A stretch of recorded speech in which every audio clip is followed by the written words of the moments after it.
Oh, I'm a little late.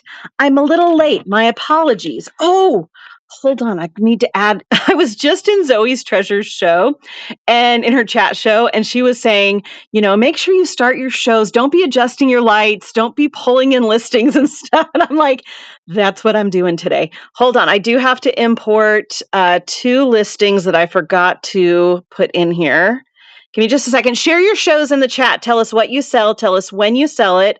Tell us if you're new. Tell us if you have goals. Tell us if you are getting ready to have your first show. But do tell everything. Okay, I have that in there. And then I need to make sure that I have loofah slices in here. Hold on. Okay, we're going to pin this. And then I'm going to look for loofah slices and make sure I have them in there. You know what? We can do that. We can do that later. Let's get started. You guys, a lot of you are not here for the soap. I understand that. Some of you are here for the soap. Soap is in the Buy It Now. I do ask that you read the descriptions on them. Just because. Like one of them has a warning on it. Zoe's Treasures. Listen, okay, I was listening to your show. I'm always listening to Zoe's Treasures in the morning. And I even found a way to split my phone screen so I can listen to you via the web search and then I can be putting in my show. And you and Noelle were talking about rating into me and you were like, I can't wait. And I'm like, don't wait for me. But I couldn't type anything because I was furiously editing my soap listings because I just put them in this morning. So I was like in my head, I'm screaming because I'm like, I want to answer and say, don't worry, I'm just busy, blah, blah, blah. So anyway, thank you so much for considering me for the raid. I so appreciate it. But I also, I totally get it. When you got to end a show, you got to end a show. That's how I feel. Popwad, thank you for the beautiful review. Thank you so much. Okay, let me see if I missed anything up here real quick. I'm glad you're here for the soap. Okay, let's go ahead and unpin this so that we have our screen space back. Oh, let's start the auction so I can set my auctions for 10 seconds. Because that always drives me nuts when I start an auction and it runs for 30 seconds. Ugh. You're here for the shipping and the soap. We are talking about shipping today, guys, but not the shipping you think. We're talking about relationshipping today. It's going to be maybe triggering. I'm going to give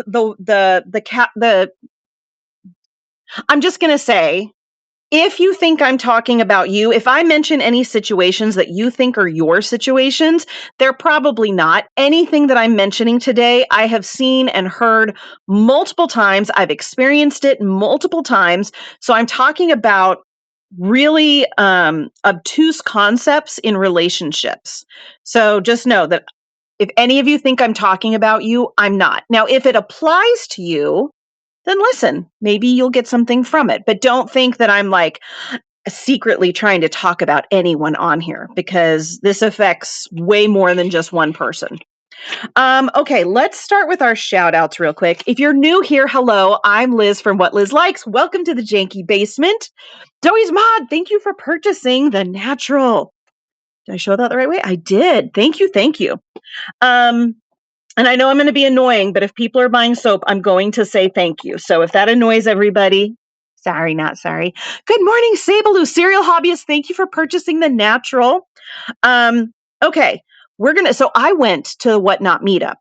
First off, let's shout out I Love Discounts. I Love Discounts. If you're in here, just say hi in the chat. I Love Discounts _com. We're angels. And they invited me to go and stay with them because they had a condo that they had rented. Thank you. Sabaloo tagged them down there.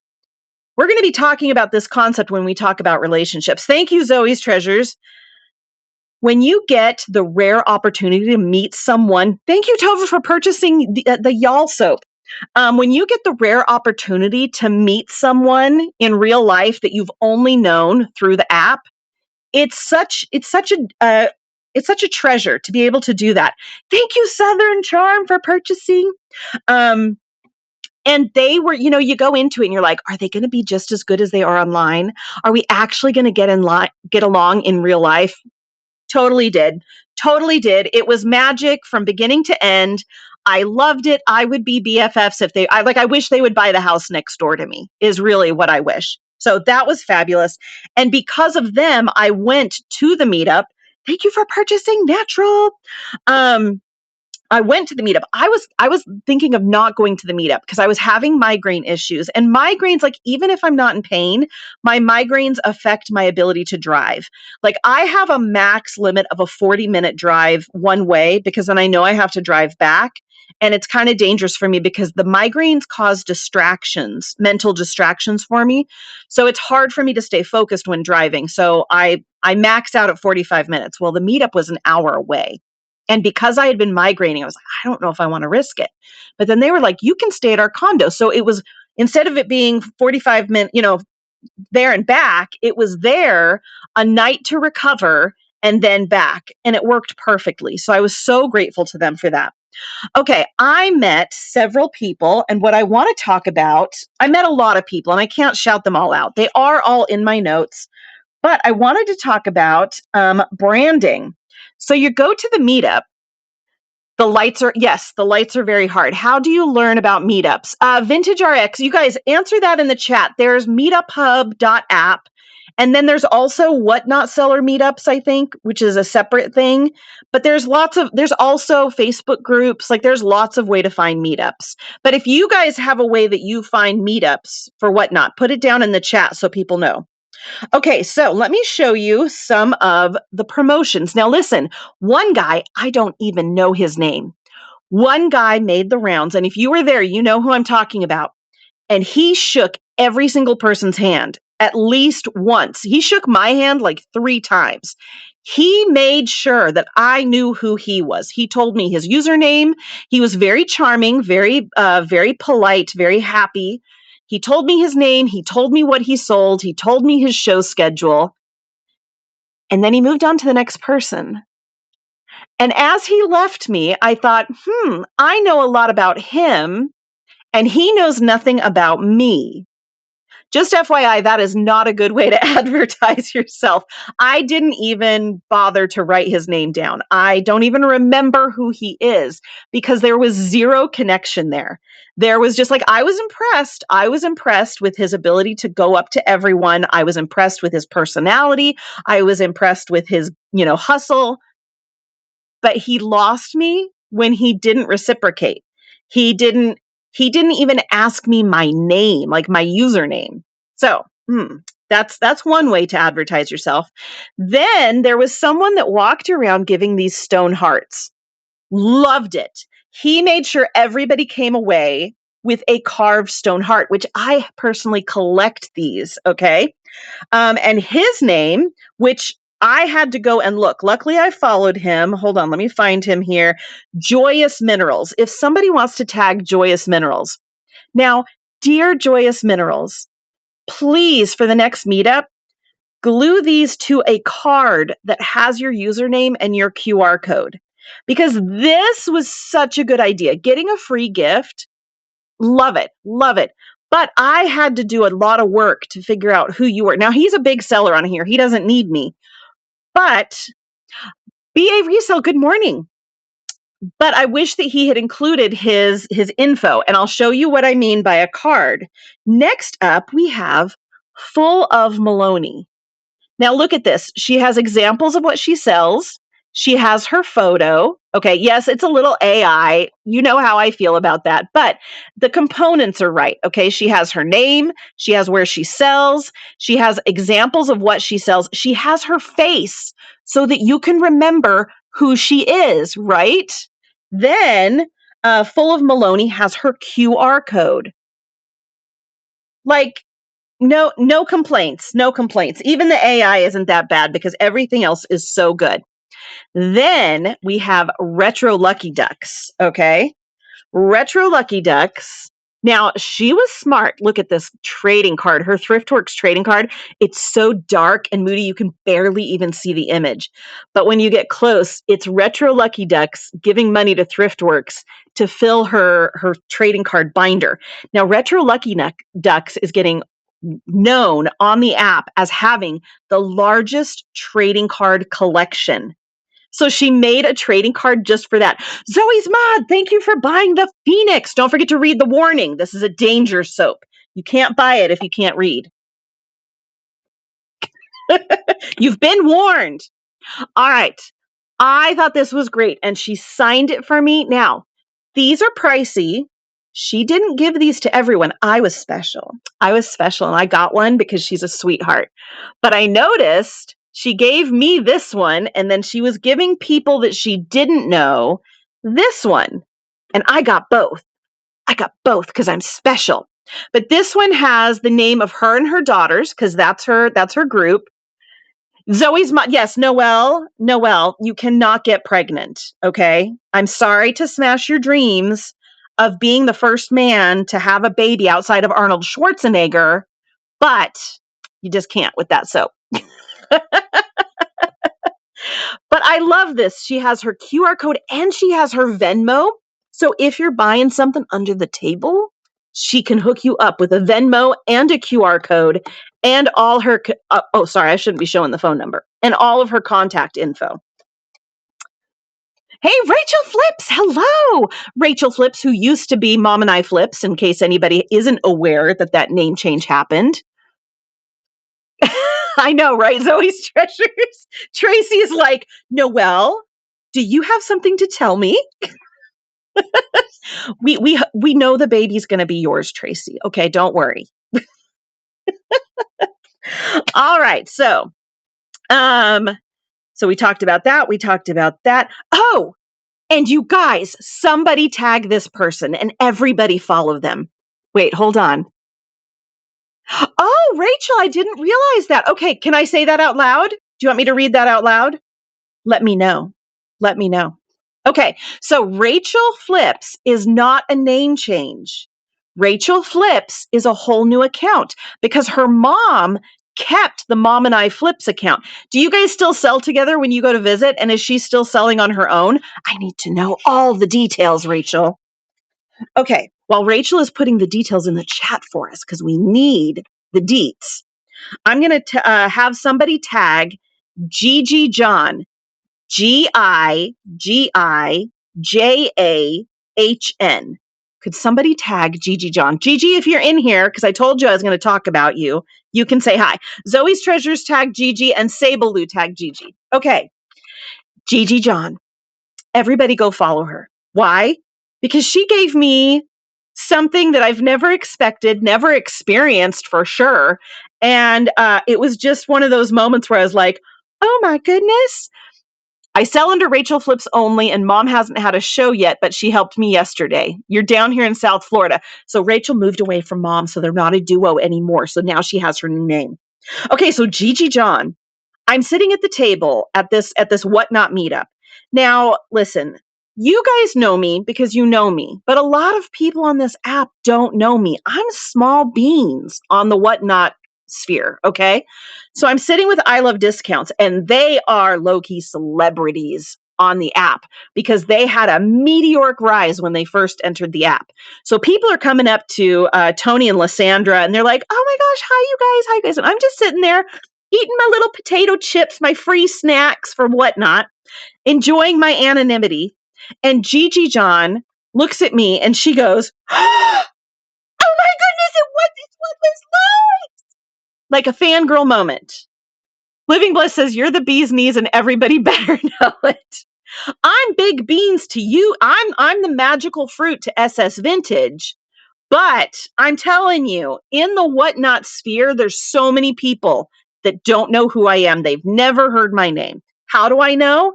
Because of all the times that's why I had to put the underscores in my name, because nobody knows who I am and they all call me What's It's Likes. Anyway, Gigi John was so sweet. Oh my goodness. Loving. We got photos. She's funny. She's got a strong New York accent. She tells me she tries to tone down the New York accent when she's live on Whatnot. And I was like, Gigi, that's your moneymaker. No, you need to be a sassy, because she is. She's super sassy. She's super funny. And I was like, Gigi, you need to milk that for all it's worth. That's your moneymaker.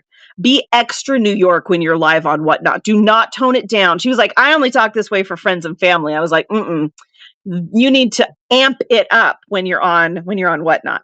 She was fabulous. I love her. She's also a friend of Lisa underscore my sister creates, who makes handmade leather tassels for purses. It was fabulous. Exactly, Sassy. Never tone it down. Never tone it down.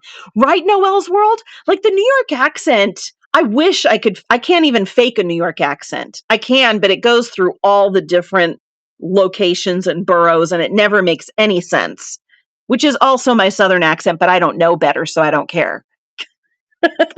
Like sometimes I'm Tennessee, sometimes I'm Louisiana, and sometimes I'm straight up Georgia. Doesn't matter. And sometimes I go full native South Carolina. Okay, who else do we have on here? Why do I have Dalla Doctor Jennifer on my list? I don't have any notes next to her name. Anyway, I think she was there. Dear Whatnot, T Treasure says, I'm from New Jersey, but people say I have an accent every time I'm on selling. Did you not know that New Jersey has an accent? New Jersey, if you didn't know that you have an accent, New Jersey has an accent. New Jersey not only has an accent, they have an attitude. Okay? Like listen, Pennsylvania not only has an accent, but they have a tonality. New Jersey absolutely has a tonality. Even if you don't have an accent, people are going to know because of the way you say things, right? So, yeah, when my friend moved to Pennsylvania, she was there for like 9 years before I got to visit her again in person. And I was like, that's a very interesting way to talk. She didn't have the accent, but she had the tonality. It's like a sing-songy way of talking. It's very interesting. House of Vintage. That is very true. They say they're in Pennsylvania and they have their own language. Oh, speaking of nothing, because my brain made the connection. Nothing you guys said did.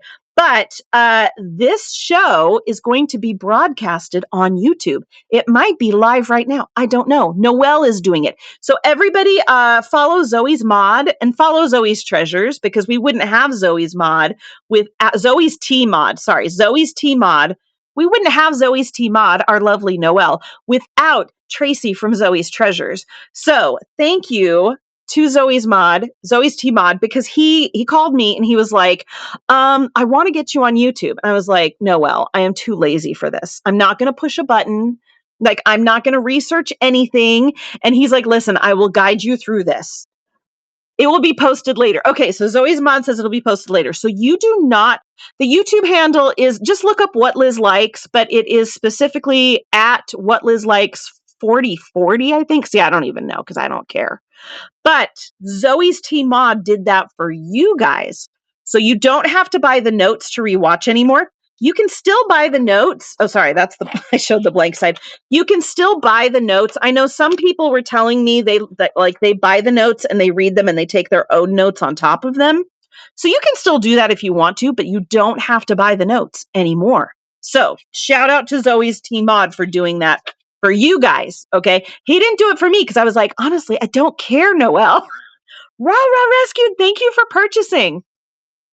I did not do a meetup, but I went to a meetup, Rachel. So I went to the Whatnot sponsored Jen something meetup. And don't tell Jen I said Jen something. I didn't write it down.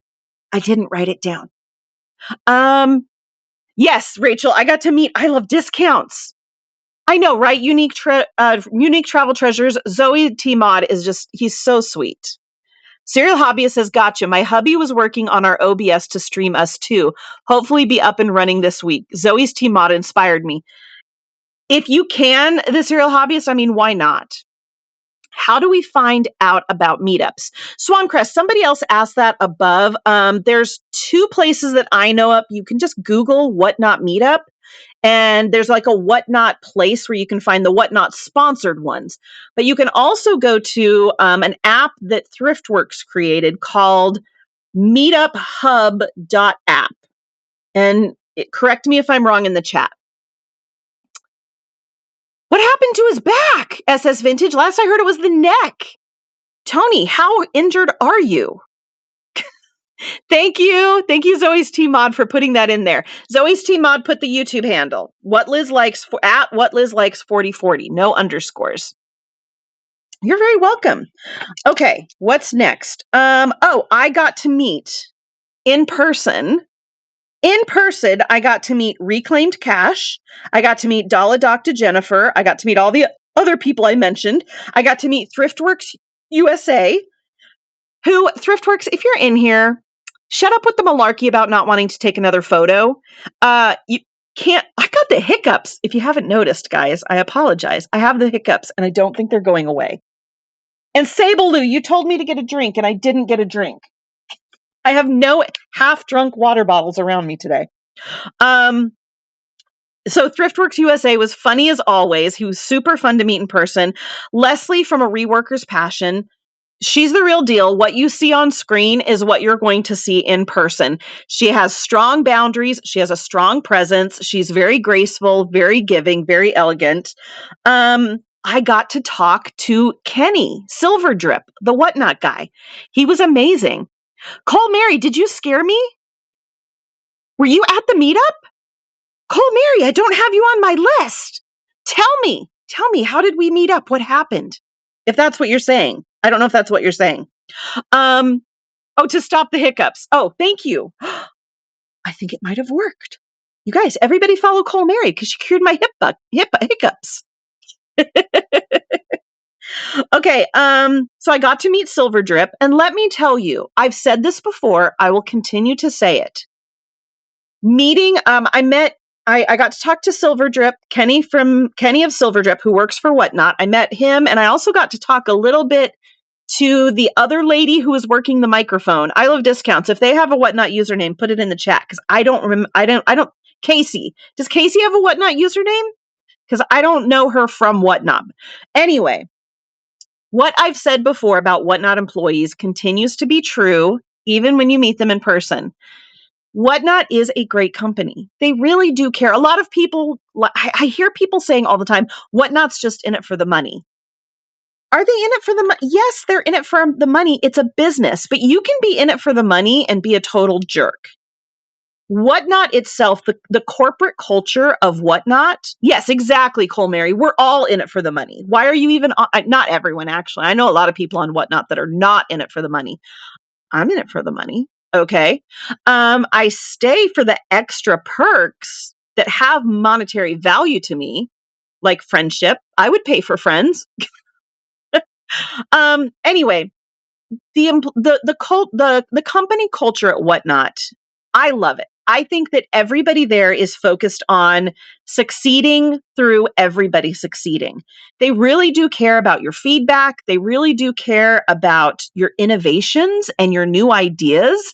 They really are just a fabulous company. I am pro Whatnot. I worked for them for a short time. I liked what I saw when I was in it. I like what I've seen out of it. I think Whatnot is a great company. And so people that malign it and say bad things about it, I'm like, okay, so you had a bad experience. That doesn't necessarily mean it's a bad company. It means it didn't work for you. And that's fine. It doesn't mean that it's a bad person or a bad company to work with. I also met The Room by Rack. Somebody tagged The Room by Rack, right? Somebody tagged The Room by Rack. It's all one word, The Room by RAQ. Yes, Raquel from A Reworker's Passion. You know her. Oh my goodness. She's even better in person than she is on Whatnot. She was so kind and giving to me. She's so funny. She's got tons of personality. Her style, like, I was like, okay, just give me a second. I just need to take in everything going on with your beauty right now. She was just covered in gorgeousness. That's the only way I can describe it. Thank you. Sableu just tagged The Room by Rack. But she's a fabulous person to purchase from. She's one of those people that's just true through and through. Like, I think she kind of reminds me of me, except she's nicer in that you never have to worry about subterfuge or like them hiding something or them being motivated by she just is who she is, and she's fabulous. She just radiates. So I was very excited to meet her. And I met a Givey Goblin. I have a photo of me. Oh, by the way, a reworker's passion. I mentioned you earlier. I didn't know if you were here when I mentioned it earlier, but I got to meet the Givy Goblin. They had someone there had a mask, like a green mask with the ears and everything. We were all taking photos with them in front of like the whatnot backdrop. It was amazing. Kathy's Creative Corner says, is it true that if I accidentally switched labels on two packages, that support will send labels to the customers so they can swap the packages? Kathy's Creative Corner, that's a possibility. I don't know if Whatnot will handle that for you or not. Um, when you contact Whatnot, you usually get like an AI response first, then you have to message again, and then you get a human, and that human may handle it one of two or three different ways. So they might just refund the buyers, they might send you late, they might send those buyers labels. I usually handle that situation on my own and I pay for the labels. I have not had Whatnot fix that issue for me. I've always fixed it myself, but there's a big risk that one person will send it and the other person won't. And I've had that happen. I've had where one person was like super honest, like, oh yeah, I want my stuff and I want them to have their stuff. And then the other person was like, hey, I get 2 orders for free. So just be aware that that can happen. And you'll learn real quick to be very careful about which labels you put on which boxes. Unique Travel Treasure says, I found out after 7 failed tries, update the app or uninstall and reinstall. Always. Unique Travel Treasures, even if you could get Whatnot on the phone for a technical issue, guess what they're going to say? They're going to say, update the app and then uninstall and reinstall, restart your phone. So it's all that, those are the standard. Anytime you have an IT issue, it's going to be that. A reworker's passion. Was she wearing your jacket? Hold the presses. Okay, you guys, a reworker's passion. Everybody knows her for soap. She's also a crochet artist and she is just an artiste in general. A reworker, Leslie, was she really wearing your jacket? It was gorgeous. It was gorgeous. Okay. Did we get through everything from the meetup? Oh, dear Whatnot. I got this really cool pin from Whatnot. It has the Whatnot W and then it says seller. So like Whatnot seller. Dear Whatnot, product testing though, because guess what this pin does every single time? The W is heavier and it naturally goes like this. So, 2 pins, magnets are even better. Get a badge magnet, but I love the Whatnot seller badge. I love it. It's just got issues. So, dear Whatnot. Also, dear Whatnot, Tony from I Love Discounts was saying this, I think, or someone there said this. Next time, instead of doing the sticky hello badges, how about a Whatnot lanyard with a badge that has your username in big, bold, clear? Not everybody has good handwriting, Whatnot. I couldn't read a lot of people's usernames on their badges, and I was looking at them boobs, okay? I was getting up close to people's chests to read their usernames. So, a short lanyard with the username and QR codes for that seller. I would pay a $5 fee to have that ready. I would pay a $10 fee to have that ready for me. Please, dear Whatnot, you could make some money on that. Dear Whatnot, for meetups, wouldn't it be great if we had vendor spaces? Wouldn't it be great if Thriftworks could just camp out somewhere and do some cards for people right there? Wouldn't it be great if Custom Wood Burning could do her pop sockets right there? Wouldn't it be great if I could sell my soap right there? Anyway, I thought vendor spaces would be cool. I know JJ Shoppers did something like that at the meetup she went to. Like she said, I heard that people were doing local selling in the parking lot. I know, Swancrest. I agree. Okay. Thank you for helping her out, House of Vintage Finds. Looks like an F-bomb icicle. Mary, I don't know what that means, but I'm going to avoid that. I'm not sure how to handle it at this point because they were handmade by me items. So I can't just make new ones because they won't be identical. Kathy's Creative, work with Whatnot, see if they will fix it. Definitely communicate with the buyers. See if they're both willing to. And listen, I was going to say, if one of them won't work with you, block them. Don't do that. Don't do that. I hope it works out going forward. Okay, I've missed a bunch of stuff in the chat. I'm sorry. Oh, dear whatnot, for your meetups, for your breakup discussions. I loved the idea. I loved how at the meetup they broke us up. So they did the panel discussion, and then they said, okay, we're going to break up into groups. And so they were like, if you're looking to level up or expand your business in a big way, go over here. If you like where your business is, you just want to optimize it and improve it, go here. If you're new and you have lots and lots of questions, go over here. And then they said, if you don't want to go to any of these groups because you already know what you're doing and you don't want to listen to people, go answer questions at the new person group. Dear Whatnot, great idea. Loved the question cards. However, there needs to be a group leader in these. And they did. They had people being group leaders. Custom wood burning. Hello. They had people being like the group leaders, but not, I don't know how the other groups functioned. In my group, we had a very nice person. I won't mention the name because it's kind of negative what I'm saying.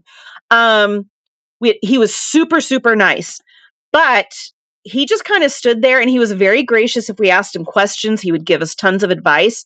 But the whole point was for the group to learn from each other. And Gigi John, shout out Gigi again. Gigi John, after we were sitting there talking, wondering what we're supposed to be doing next, Gigi was like, I think we're supposed to ask these questions. So let's ask these questions. But we kept dissolving back into chit chat. And it would have been really nice if the team leader, the whatnot person they put in charge of our group, would have done that themselves and said, hey, here we go. We're going to ask this question, and I want at least 3 of you to answer. And then we answer, and they're like, all right, let's ask the next one. And I need at least 3 different people to answer, because there were some people that had good things to say, but they're quieter personalities, right? They needed a moderator. Exactly, Ridge Bottom. A Reworker's Passion says there were people texting me asking me to come lead their group. Leslie, I believe it. I believe it. You made the same suggestion, Leslie. Good. They'll listen to you. They're not in here listening to me. They'll listen to you. Maybe with someone taking notes to share out. Swan Crest, that would be even better. That would be awesome. So, dear Whatnot, loved it. Loved it. It was, the food was good. They were so generous with the food. Oh my goodness. Everything was good. Everything was good. These are just things that could improve. That could improve. All right, that's it for the Whatnot meetup. I do need to grab a drink. I'm going to be talking a lot during this show. So, you even ate the salad, a Reworker's Passion. Everyone was talking about that. I was like, I don't care. I have yet to. I could use a colon cleanse. Thank you very much. Just kidding. I don't want to joke about that because I hear people are getting like seriously injured. But there were people talking about the salad. It was hilarious. Okay, share your shows. I need to go grab a drink of water. I'm new here, just here to learn. Sense from Memory Lane. Hello. Welcome in. And it's nice to find another. Do you make things with sense? Everyone share your shows, introduce each other to each other. Tell us what you sell, when you sell it. Tell us if you're looking for followers. Tell us if you're looking for bookmarks. Tell us if you're just scared to have your first show. Somebody's going to cheer you on in the chat. I'm going to go grab some water. I'm going to be right back. Okay, you can check out the store if you want. Let me move that so I don't trip over it. And I'm going to grab some water.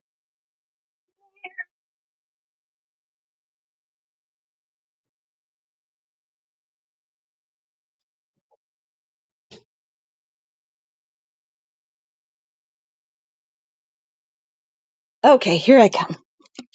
Okay, another funny story from the meetup, real quick.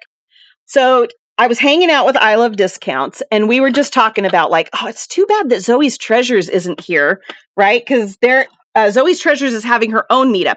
Zoe's Mod, Zoe's Treasures. If you're still in here or anyone else in that group, tell us about the meetup you guys are having in the chat. So we're sitting there like, oh, it's too bad that Zoe's Treasures isn't here. As soon as we got back to the condo, guess what we were listening to? Zoe's Treasures on her Whatnot show. So it was kind of like she was there. It was kind of like that. Sense from Memory Lane. See what other people are doing in the chat. Just tell us, don't do a link. Links don't work in the chat. Just tell us what you're selling, when you're selling. Use emojis if you want, but do that. I missed a ton of stuff in the chat. Zoe's Treasures meetup is Harrisburg, Pennsylvania, October 3rd. Tickets are almost sold out. There's only 15 tickets left. What is it? $28? It's $28 and you get food, you guys. Like, this is not Whatnot sponsored. Zoe's Treasures put in all the work, okay? She found the location. Her and Noelle are setting up all the tech issues. Like, everything is, she's doing it all like she does. So, highly recommend that. I want to go to it. Oh, I wish I could go to it. Tammy says Tuesday night, Central Time, unveiling the nearest horse picture on cedar that took 30 hours to paint. A 30-hour piece of original art, guys. Good morning, Athena. How are you doing? Can't go to McDonald's for that. No, no lie, Black Lab. No lie. $28 is a killer deal for an independent meetup with food. Amazing. Amazing. Okay, let's see. Where are we? Oh, okay. We're going to talk about relationships on Whatnot. I even drew a little graphic for you guys. Okay. Do you want to see my stick figures? You guys know I'm an artist on Whatnot. So let me show you my original artwork. Here's our graphic for today. Okay. You have your life with friends and family, and then you start to enter the Whatnot world. Once you get sucked into Whatnot, you build a community.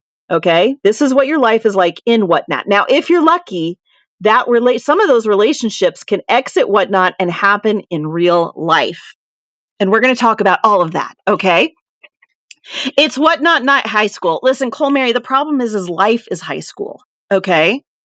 Life is high school. There's always going to be all the situations you had in high school. They're still going to exist in real life. They're just going to be more spread out. Okay. But they're still there. They're still there. Thank you for loving my art, Black Lab. I needed someone to appreciate that for me. Okay. Let me see where my notes are. All right. Here we go. So we're going to talk about this first, going from real life, in person, knowing people to entering the Whatnot world. Okay. One of the reasons, and I'm going to be talking a lot, so I might be missing a lot in the chat. I apologize. If you have a question that you really want answered, when you write it down in the chat, before you send it into the chat, copy it, okay? Because I might miss it, and you want to wait until I'm looking at the chat, and then you can paste it back in there, okay? So if you have a question you really, really want me to see, write it out, copy it, and get ready to paste it when I'm reading the chat. Okay, here we go. So when you enter Whatnot, you find a fantastical world. You want your friends and family to like it too. So you want them to be on there buying with you because it's your new favorite place to go. So you're like, you guys need to check out Whatnot. And a lot of people don't want to join Whatnot. Who here has tried to get friends and family to join Whatnot just to experience it with them? And they haven't, and you're frustrated by that. Okay, we got some people in the chat already. They're like, me. Yeah, same thing. Like, even my husband, he's like, yeah, I looked around. I tried to find stuff I would like because he has a coupon, right, for a first time buyer. And he's like, I just don't see what you get out of it. I don't think it's an efficient way to shop, all that. So you have that experience where you're like, I found this whole new magical world called Whatnot. I need you to come in it with me. Some people, now, if you got someone to join Whatnot with you, whether it's a spouse, a friend, another seller, if you got someone to join Whatnot with you, say, I did. Say, I did in the chat. Your clutch. I know. Clutch your pearls. Okay. So some of you succeeded in bringing your real life world into Whatnot with you. But a lot of us didn't, okay? A lot of us don't. Now, my husband comes in here, my mom comes in here, my sister-in-law, every now and then when she really needs me, jumps in here to get my attention. But for the most part, my real world, even though I've advertised my show in the real world, like to my friends and family on Facebook, really, they don't care, okay? Okay, sorry, that was not for me. So, you build up community on Whatnot, you decide to sell. You want your friends and family to support you. Now, here's the other end. Some of you just want people to join you on Whatnot because you want them to share in this new experience you're having. Others of you start your business and you're hoping, sometimes expecting, friends and family to come into your shows, at least as viewers, to help you out as moderators and to purchase your items, right? Who here has had a friend or family look at some of your inventory and say, oh my gosh, you have the best stuff. Let me know when you're selling. And then they never show up to a single sell, whether it's eBay, Facebook Marketplace, or whatnot, right? Like, they might say something nice, but it doesn't mean they're going to come and buy. Okay. Okay. Sense from memory lane is like, I did, and they never showed up. Awesome Find says, yep, crickets. Okay. So that happens too. We're going to talk about that. All right. Whatnot creates mini groups where people connect over similarities without having to deal with each other's differences. I want you guys to think about this. One of the reasons why Whatnot is so addicting is because you find people that you feel you make connections with that you don't have in the real world. People that get your jokes, people that like the same stuff you like, people that joke the same way you joke. We all have found our favorite sellers based on what we like, right? I need to remind you guys, that's great. Enjoy that. Enjoy it for what it is, but don't mistake it for a real world relationship, because what you're seeing on screen is just the parts that you like. You have not watched people who are kind, loving, caring, and funny because they didn't match what you liked. Okay. So you are handpicking what you like, and it feels like a whole new world because the only thing you're experiencing on Whatnot is what you chose to watch. So it is a very microscopic world that you are hand creating for yourself, and you don't see all of them. So what you think might be your BFF on Whatnot might be someone who won't return your phone calls in real life, is someone who is too much to handle in real life, is someone who doesn't necessarily like you back. Okay, these are hard things to hear, but this does happen. Okay, exactly, Rusty. Whatnot is social media. It is social media. I do like you, Gigi. I do like you. Okay, let me take a sipperoni. All right, speaking on this subject, this is a false reality, as real relationships require dealing with the good and the bad. Okay, so on Whatnot, I don't have to watch someone who sniffs too much or who clears their throat too much. But my neighbor, my uncle, my sibling might have those issues. You don't just cut people out of your life because they do something annoying, but on Whatnot, we get to do that. Does that make sense to everyone? Um, when you hyper focus on any area, is hyper focusing on any area of your life is unhealthy. You need balance in all things. If you start focusing on Whatnot because Whatnot is easy, Whatnot is safe, you don't have to show any more to people than you want to. If you're a seller, you don't even have to show your face. If you're just a buyer, if you're a buyer that doesn't have a camera on you, you never have to show your face, right? And as long as it's like, has anyone watched that TV show Love Is Blind, where people meet each other in a dark room and they build this like baby relationship, and then they see each other in real life? And some people are like, "Oh yeah, your looks kill this deal." It's very safe on Whatnot to be in the chat and to be able to talk to gorgeous people, to magnanimous people, to rich people, and to share that community with them never having to see your face. It does create this safe space to socialize in, right? Just as long as you keep it, enjoy it, especially if you're someone who doesn't get to benefit from pretty privilege and stuff. It is fun to be able to be free and yourself without your looks having to get in the way. Trust me, I know this is someone who massive ugly duckling through all the way up through halfway through high school. I didn't know how to do my hair. I had acne. I still will always be a fluffy person. Like the camera makes me look so skinny. When you see me in person, and I'm not bad. I'm not bad. I'm not saying like I know some people are like, "I've seen you. You're not bad." I know. But I am fully aware of my gifts and my limitations, okay? QT Candles, thank you for purchasing notes. Um so, when you get to chat without the physicalities coming into play, you feel very, very safe. And you can become addicted to that. Okay. It's very much like playing Sims, when you're like, oh, I can build whatever I want here and people don't have to know the real me. You need people in your life that know the real you. It can actually become very lonely and very addictive. Like you can never get enough of that world when compared to the hard work of real relationships. So I definitely encourage you guys to make sure you have a balance. In order to keep your feet rooted on solid ground and keep reality in your life, you need to deal with people that aren't perfect. You need to make sure that you have good boundaries. You need to make sure that you give back. Like you need the all encompassing of real relationships. And it's okay to enjoy the whatnot relationships, that this part right here, this little cyber world that is not in real life. It's okay to enjoy that. It's not okay to try to live in that.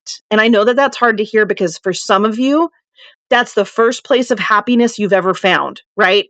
You've been rejected by so many people. You have so many limitations. It's hard for you to get out of your own home. So in that case, whatnot becomes your world. I just encourage you to make sure you have that balance. Okay, what's next on the notes? Um, oh, wait, hold on. Where's the part that goes with that?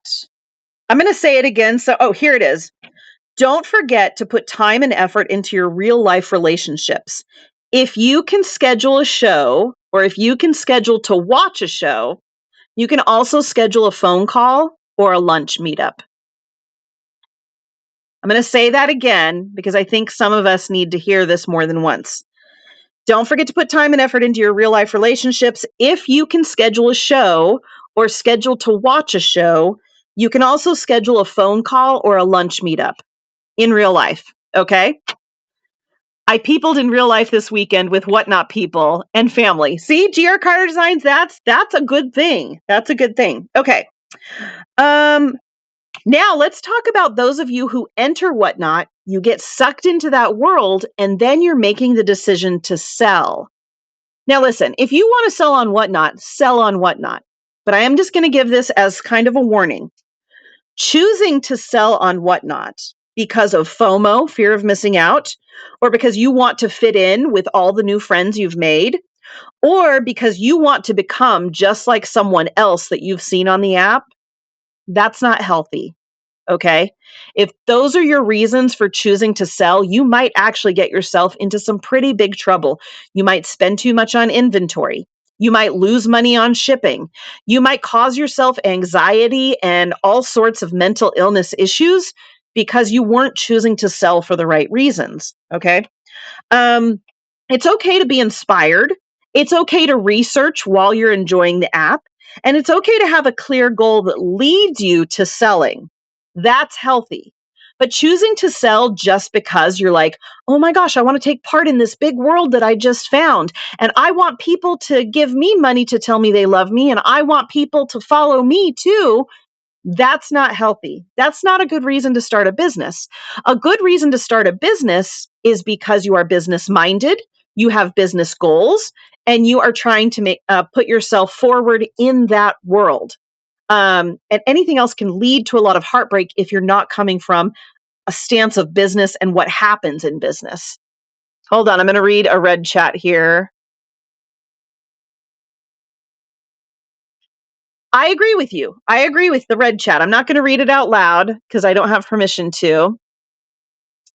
Do do do. Sense from memory lane. There's nothing wrong with choosing to sell. I'm going to tell every single one of you. If you want to sell, try it. You should try it. I just want to make sure people have the proper expectations because you are more likely to get hurt if you're doing it for the reasons that I just mentioned there. Let's see. Frog and Toad Vintage says, I had a real life friend who chose to sell on here. She didn't do too well and partly made it my problem. Frog and Toad Vintage. I don't think I put it on my notes, but we do need to talk about that. No, it is in my notes. We'll talk about it in a little bit. Okay, let me scroll down. Kathy's Creative Corner says, I want to be a successful seller so I can contribute financially to our family, and my disabilities keep me from being able to work a real work.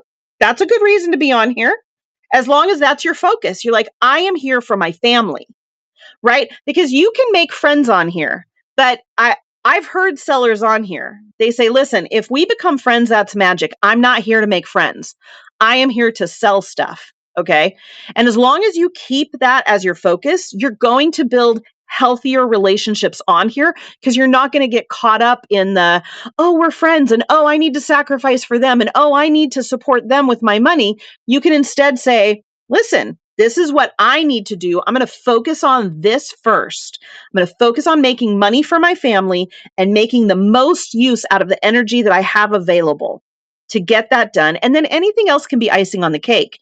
It's when you swap those and you start supporting and caring and doing all the other things and neglecting the real reason that you should have been on here. Yeah, Frog and Toad Vintage, getting caught up in somebody else's mental health issues will cause you to have mental health issues, right? That definitely happens. Lala Girl, did I miss something besides show notes? Hold on, let me scroll up. I think I missed something. Okay, I don't see it. It's too far up. All right. Where are we in the notes? Okay, we're going to talk about warm market. Okay, good. Warm market, lukewarm market, and your cold market. I've talked about these before, but if this is your first time hearing it, I want to make sure you know it, okay? What is a warm market? Your warm market is your friends and family, people who know you in real life. Yo, Tony! Or, yo, Tony! Yo, Tiny the artist! Yo, what up? Sorry, Tiny, I botched that so bad. Okay, your warm market is your real life family and friends, people that you have already given a lot to. So you kind of have a lot of expectations from them to come in and help you. You want them to be your viewers, you want them to be your buyers, you want them to be your moderators. And when that doesn't happen, you can have a lot of feelings. And even when that does happen, it can cause problems. So let's talk about this. Depending on your warm market, which is your real life family and friends, is not a realistic way to build a business. And it will lead to hurt and can break your connections with those relationships. My mom is my best customer. Calcite Moon, that's fabulous. The other problem with using your warm market, now having a warm market is not a bad thing. If you have a super supportive friends and family group and they're coming in and they're giving you that boost of viewers, buyers, chatters, moderators, congratulations. You've got something that a lot of people don't have. The problem is when you say things like, my mom is my best customer, that's not a bad thing. I'm not trying to bash that. But I am going to give a warning. You have to be careful about your warm market being your main market because that's a false reality. You have people buying from you because they love you, because they support you, because they want you to feel good. That does not give you realistic data on how good your selling is, how good your product is, how good your prices are, because those are false connections in business. In real life, that's wonderful. It's so wonderful that they love you and support you. My mom was my best customer for soap. My soap business would not have gotten off the ground as fast as it did without my mom coming in and buying large amounts. Okay. So if you're now, it's not bad to have a warm market. I'm not saying that. It's good. It's a blessing to have a warm market. Don't depend on your warm market and do not make your business decisions based on your warm market. Your mom will tell you everything you do is wonderful and you're not getting real life data. So be careful with that. Just that's the only thing. I'm just giving a warning. My kids steal all the Amazon gift cards I win. Rude. Rude. His and her shop Chicago. Okay, now let's talk about the lukewarm market. Your lukewarm market is people you've bought from on Whatnot, people you've helped on Whatnot, and in real life too, but we're talking mainly this is that center section of people. Okay, so people you've bought from, people you've helped, people who like you and want to see you succeed, even if they don't actually want or need your product.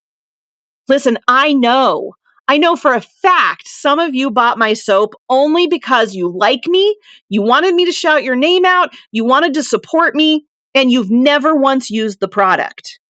I know some of you exist, and I love you, and I want you to keep buying my soap forever. But those are people that they buy to support, but they don't necessarily need or even want your product. They're just doing it because they like you and they want to see your business succeed. That's a good thing to have. Here's the problems.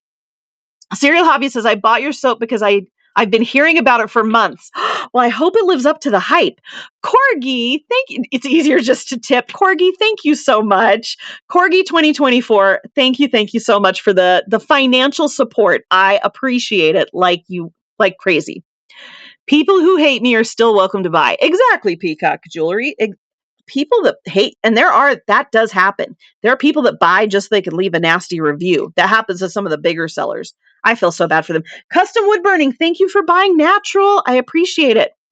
His and Her Shop Chicago says, I bought your soap because of you. I will keep buying your soap because it's a great product. And that's what you want. You want the product to sell for you, not the relationship. Let me say that one again. You want your product to do the selling for you, not your relationship. Now, your product can be lots of things. Your product can be something you make.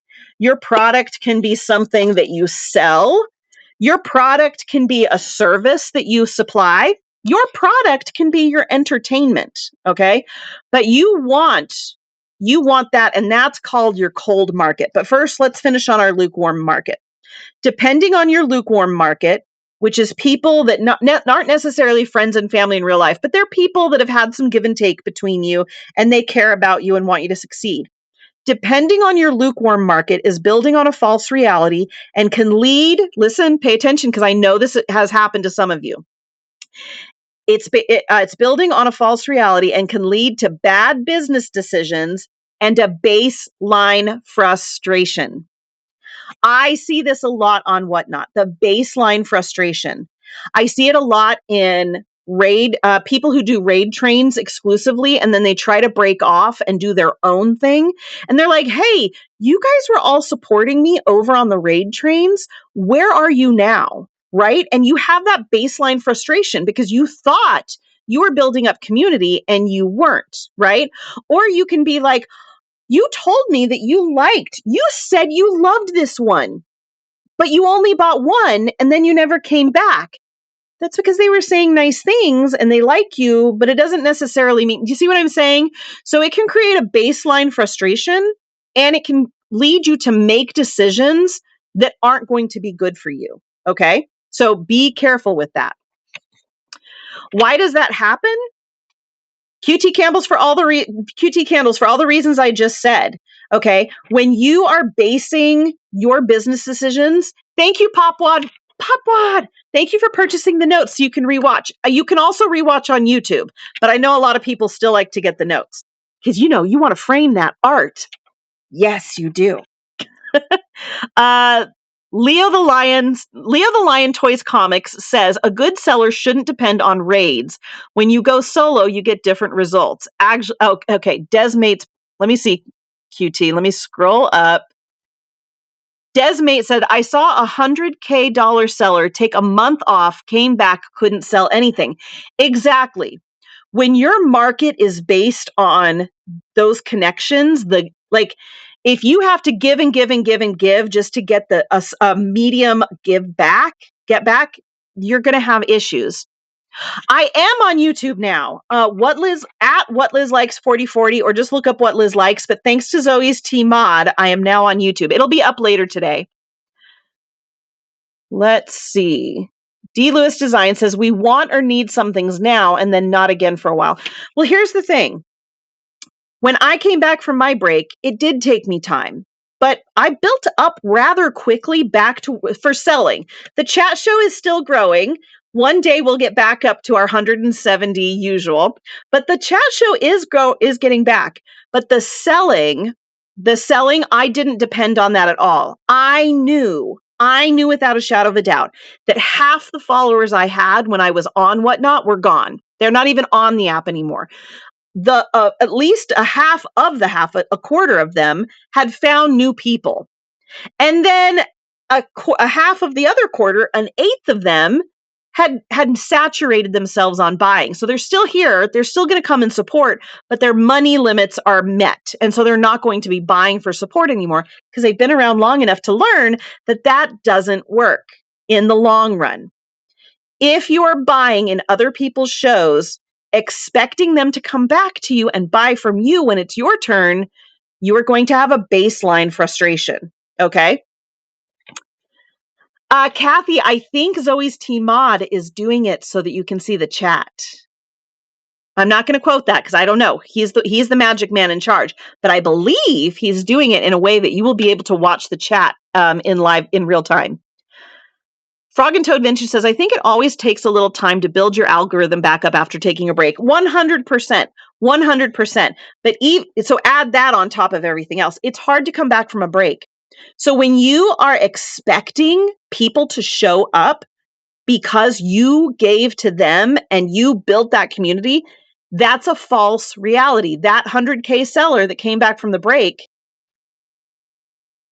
No, I'm not multicasting. Sorry, I was reading a red chat. How long does it take to get into the algorithm? Sense from memory, it depends on what you're selling, how you're selling it, how you're labeling yourself, how often you go live, how long. It depends on so many things. There's no answer I can give you. The best thing you can do for the algorithm is be the very best seller you can be. Look at yourself as a business and say, what do you want in businesses on here? And do the best you can for that. Are you sad when someone is only live once a month? Maybe you need to go live more. Are you sad when somebody reschedules their shows and so you miss the show you wanted to watch? Maybe don't reschedule your shows, right? Are you sad when someone takes too long to ship an item? Are you sad when someone charges too much or, whatever it is? And try to be the best you can be. All right, next up. So we talked about the lukewarm market. So warm market, lukewarm market. Now we're at my favorite, the cold market. Who's in the cold market? The cold market is people who do not know you. They just want your product or your service or your entertainment. So they don't know you from Paul and Mary down the road, right? They owe no allegiance to you. You never once have gone in and supported them. You never once have bought from them. You never once have moderated or rated into, you've done nothing for them. And they come in because you have the right items. They like the way you're selling it. They like the way you shipped it, and they come back to buy again. That's the cold market. And that is the best market. It's also the hardest market to get into. It is the slowest growing market. But that is the market. Let me read it here. This market is the most honest, and they will guide you towards success because they won't soften the blow when you move in the wrong direction. Do you know how valuable that is? Do you know how valuable it is to put up product, run it, and when you're done and you have leftovers and you're like, that's not the product I should be buying. Doesn't matter what my friend said, doesn't matter what my moderator said, that's not the product for me because my cold market told me with their money. All right. Cold market doesn't care about your feelings. They don't even care if you succeed. All they care about is that you continue to bring what they want. That is the market that usually isn't going to run out of money. They're usually not going to get their feelings hurt and change allegiances. Who here has had, no, you don't have to say it, but we all know it's happened. You've had a support group and allegiances changed and you were kicked out of the clique. Okay. If you've been kicked out of a clique, you can say yes in the chat if you want to. If you want to. But it happens. Cold market isn't a clique. There's nothing to get kicked out of, which means your business is more stable. Does that make sense? So while everybody craves that lukewarm market, I saw that. I feel ya. Exactly. His and Her Shop Chicago. I'm going to read that out loud. However, remember, one show is not a metric on doomsday. Exactly. And again, I'm not saying your warm market and your lukewarm market are bad. I'm not saying you don't want warm and lukewarm. I'm not saying that at all. These are very, very good things to have. I'm just saying your cold market is the best litmus test for success and the best way to build a business, not to make sales, but to build a business that has future growth potential. Oh, I'm sorry to hear that, GR Carter Designs. You everyone give GR Carter Designs a follow. Say hi in the chat. I'm not going to tell you why, but you should if you want to do a good thing today. Lindsay Wu says, I should have never gotten sucked in. I just do my own thing and it's lucrative. Lindsay, 100%. I remember making the realization that if I had spent even half the time that I spent watching and supporting others, if I just spent half that amount of time going live and actually doing my business, that I would be twice as successful. I put that into action and I was right. I was right. Okay. So make sure, again, why are you on here? Are you on here for the social aspect? Then enjoy the social. If you're on here to make money, don't get sucked in to the parasocial structures that are going to get in the way of you doing business. Okay. Next up, we have. Oh, we already said this one. Don't forget to put time and effort into your real life relationships. If you can schedule a show or to watch a show, you can schedule a phone call or a lunch meetup. Okay. Hold on. I got a cough. Told you I was going to be talking a lot today.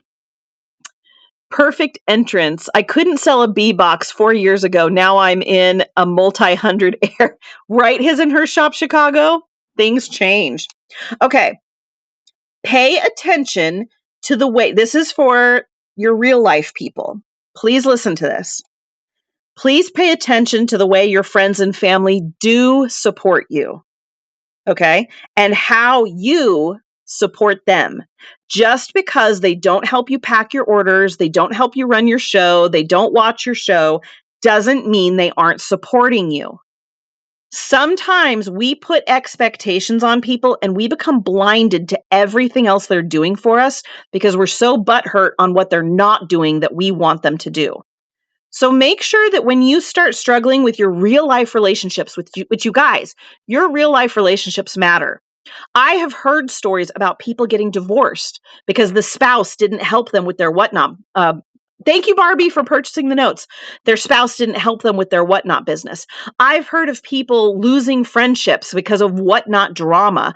I've heard of people neglecting their family and their children and actually causing like grudges in their own family because they gave so much time to whatnot. You need to make sure that when you get sucked into that beautiful world of whatnot, where you handpick everyone in it for yourself, that you don't forget that the real world people, the flesh and blood people that know you, deserve your love, your respect, your time, and your acknowledgement of how they do support you. Listen, I have a husband who has never packed an order for me. I think if I asked him if I was like in super trouble, I think he would do it. He's more concerned about like breaking stuff, right? But I've never asked him to go sourcing with me. I've never asked him to help me clean. I don't ask anything of the most I've asked him is I think twice now. I've asked if he could take something to the post office for me on his way out, right? Like he was already going out. Popwad says, ooh, I saw that yesterday. Husband and wife argued during the show. One walked off, very uncomfortable. Yes, and it has happened. I think all of us know of at least one couple who has broken up or gotten divorced because of whatnot. Okay. Don't let that happen to you. Don't be one of those casualties. Now, I'm not saying that whatnot can't help expose some red flags that you maybe should have noticed to begin with. That's different. It's different when you finally find people that listen to you and understand you, and you start to realize, oh my goodness, the people in my real life are really rude and mean, and they are hateful and they are spiteful, and I've been putting up with it because I never knew anything better. And now I'm finding decent human beings who treat me kindly. So there's a difference between whatnot helping you see the red flags versus Whatnot creating false red flags that you use as an excuse to ignore your real life, to stay sucked in to the microscopic, beautiful world you built on Whatnot. I hope that makes sense. Okay, Noelle's World says, Whatnot took my weekend mornings and a friend stopped talking to me because that was their time. It was bizarre, but people do come and go. And that's true, Noelle's World. That does happen. It's kind of like when you get married and all of a sudden your single friends don't necessarily want to hang out with you because you're not single anymore, or when you have children and it just gets too hard to meet up with your friends who don't have children. So that's just a natural coming and going. It is different though when and that's what I'm saying. Like, just make sure that you're not the one causing the problem because you're so hyper focused on something. Like, I told my family straight up, like, listen, Monday mornings are off limits. I work now. I got a new job, which was commitment to my Whatnot. Okay. Before that, I would just do it if it would work. I always put my family first. The first boundary I ever set for myself for Whatnot was my Monday morning show. Now it's expanded. I've got huge boundaries around my Whatnot selling. I'm the problem, it's me. Exactly. Put on that Taylor Swift song and take accountability. I Fear Beauty says bank accounts are getting drained and relationships are getting strained. That has to do with personal boundaries, though. And so I can give the warnings, I for Beauty, but everybody has to make that decision for themselves. GR Carter Design says, but you find out who is just your friend because you do things for them. That happens in Whatnot and the real world. 100%. I remember the day before Whatnot ever existed. Before I think I even owned a cell phone, I remember the day when I realized just because I babysit for everyone else does not mean that they are going to babysit for me when I need it. And I almost broke a couple relationships over that. You know what I did instead? I did what I'm telling you guys to do. I focused on the ways that they did support me and love me, and I stopped babysitting for them. And we maintained friendships. And I realized, okay, my babysitting was not the friendship. I didn't need to give that because that wasn't something they valued in me. What they valued in me was me. And as long as we gave that, we were good, right? It was not the give and take that I was basing the relationship on. Yeah, Kelly, it does. It hurts in real life and on Whatnot. It really does. Disconnect before it's wrecked. I for Beauty, I used to go by that. I don't any longer. Okay? I think relationships are worth fixing. I think relationships are worth honest, open discussion. Listen, someone who shall not be named reached out to me because they heard that I had said something and they had an open dialogue with me. And we were able to communicate about it. And our relationship continues. And that to me is a real relationship. Because if someone just cuts you off because they hear something and they don't want to fix it, was that really a good relationship to begin with? I think it's worth it when people like are willing to fix things and work things out. You worked it out, I for Beauty? Good. Oh, we worked it out. You and me worked it out. Absolutely. I for Beauty and I, before I even knew I for Beauty, we had a little thing. But I for Beauty messaged me. I messaged back. We had a dialogue and things got fixed. That was way back in the ancient days of Whatnot, when all the videos were in black and white and it was silent and you had to have the cue cards. Oh, you guys missed the ancient days of Whatnot. Just kidding. That's a lie. Noelle's World says, getting on here feel like it gave me a voice. I got tired of being one who did everything. Now I'm focused on myself and true friends will show. Exactly. So sometimes Whatnot can help you revamp your real life relationships, but just be careful in sacrificing real relationships for things that are transactional based, and we're going to talk about that. Hi for Beauty. Okay, Kelly says, I busted my butt for people for 21 years, and when I had medical issues and had to leave, they dropped me like a hot potato. And let me tell you, some of the best friend relationships you guys build on Whatnot would have the same result. Okay. And again, that's a natural course of things. If that's how your relationship starts, it's natural for that to happen. Lala Girl, yes, I am. And it's in the buy it now. If anybody wants soap, it's in the buy it now. Okay, but if you buy If you buy this one, you have to read the warnings. Okay. One of the soaps has warnings. Don't be buying stuff without reading the warnings. Okay. Okay. We're clear. All right. Where are we on our notes? Okay. Now we're going to this section here. We're in the whatnot world. Okay. We're going to talk about it, people. Inside. Oh, wait. Did we already do that? Hold on. No, that's 1, 2. Okay. Here we go. Inside whatnot, you start to make friends. You start supporting people you've never met before. It's easy to find echo chambers. You start to have expectations of strangers. You open yourself to new joys and new hurts. Followers, viewers, buyers, having your name called out feels like acceptance and love. I'm going to read that last part again. In the world of whatnot, followers, viewers, buyers, and having your name called out feels like acceptance and love. Notice I said feels like. Sometimes we get that little ego boost, that little connection boost, that little feel good moment. And it feels like love. It feels like acceptance. When in reality, those people don't know you yet. Okay. When in reality, they might not like you in real life. When in reality, they might not give back as much as you are going to give. So just be aware of that. You can still enjoy it. I'm not saying don't enjoy it. Listen, I go into certain rooms because they are going to shout out my name and it makes me feel good. So when I need a little feel good jolt, you better believe I'm getting on the whatnot and I'm finding my favorite sellers and I'm popping in and I'm saying hi in the chat because I want them to say, oh my gosh, it's what Liz likes. I love that. But I also recognize that that is not the same as someone actually accepting me and loving me for who I am because they don't know who I am. Okay. They only know the smidgen that I've been able to give them back in this little teeny tiny world called whatnot. Okay, let me read some of the stuff I missed. GR Carter Design says, are y'all still waiting for someone to buy from you that you've purchased from multiple times? Don't get caught up in that in real life or on whatnot. Yes, we're going to talk about that. Okay, so in the world of whatnot, not only can you shop from the comforts of your home, which is a lovely service that Whatnot offers, you can be at home with your baby on your hip, right? And making dinner.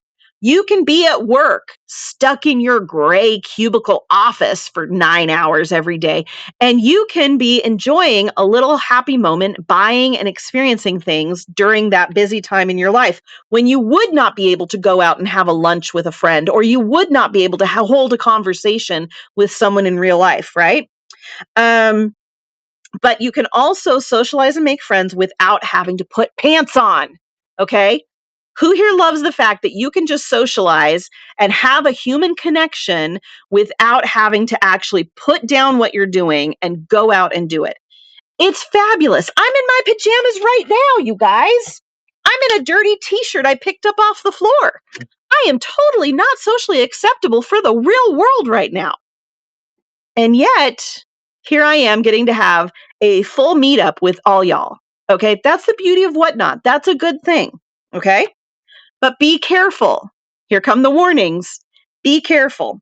Making friends in an environment that affects a person's income can create a false reality. Now, pay attention to this last line. There is a reason why the bartender is everybody's friend. You guys, when you go into somebody else's show and they are selling, they love you because you might give them $1.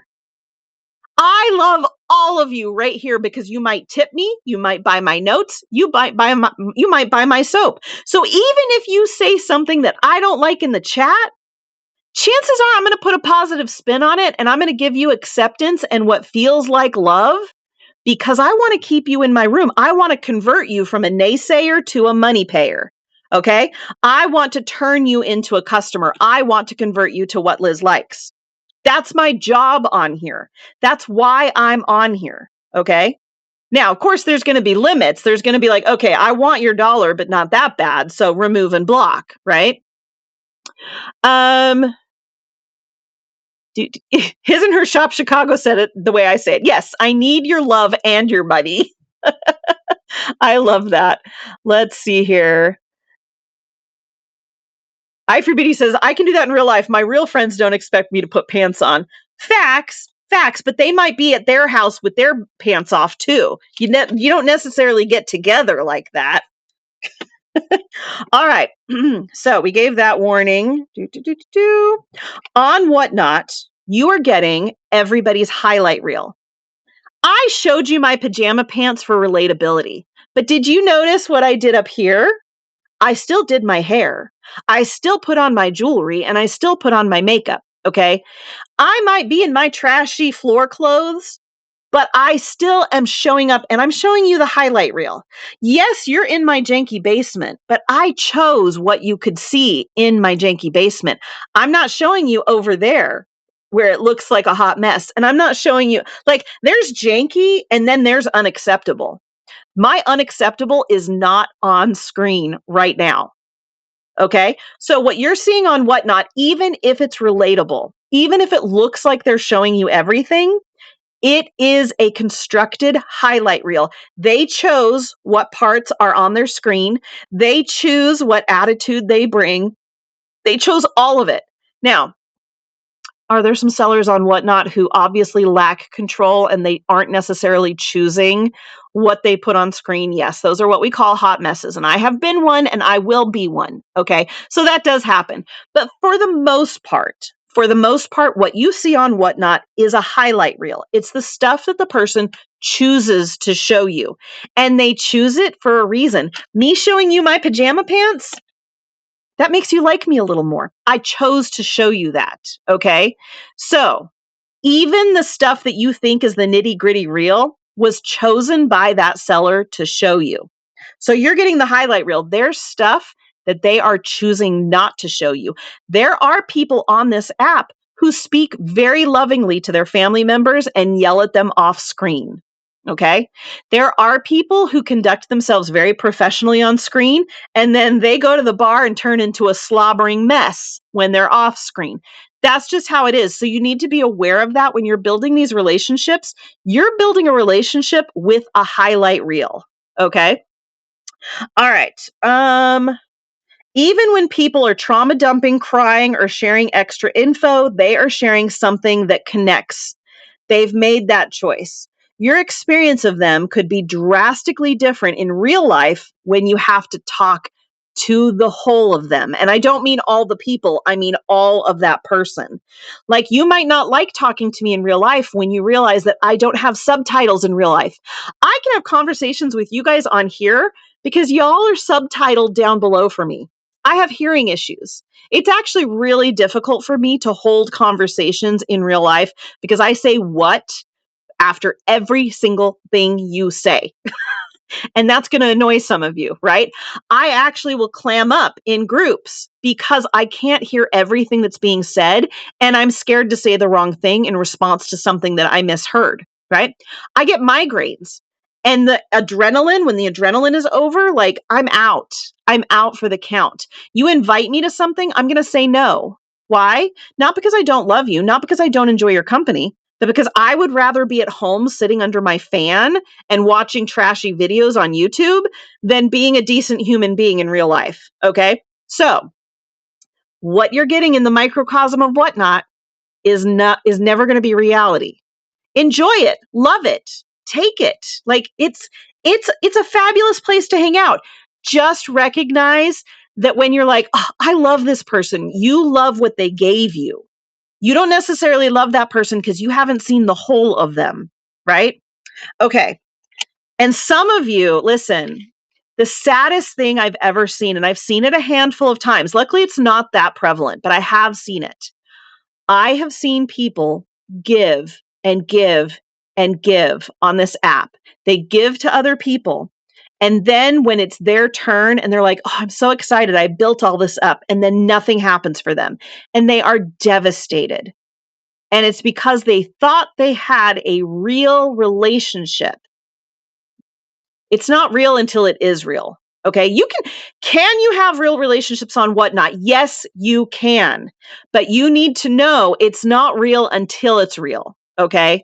It's not real until they've given back. It's not real until you've shared with each other. It's not real until the bad stuff has been exposed and been accepted, right? I for Beauty, you want all your stuff back? Too bad. Too bad. I have a box marked I for Beauty up at the top of my closet, and you don't get any of that stuff back. I keep all of my tokens. I know, Gigi. It is heartbreaking when you see someone else go through it. I This is what I say all the time. Having good boundaries is not pushing people away. Having good boundaries allows you to love at your maximum level without having to hate someone who broke your heart, right? If you keep your boundaries good and strong and solid, I can love you in this boundary as long as you love me in that same boundary.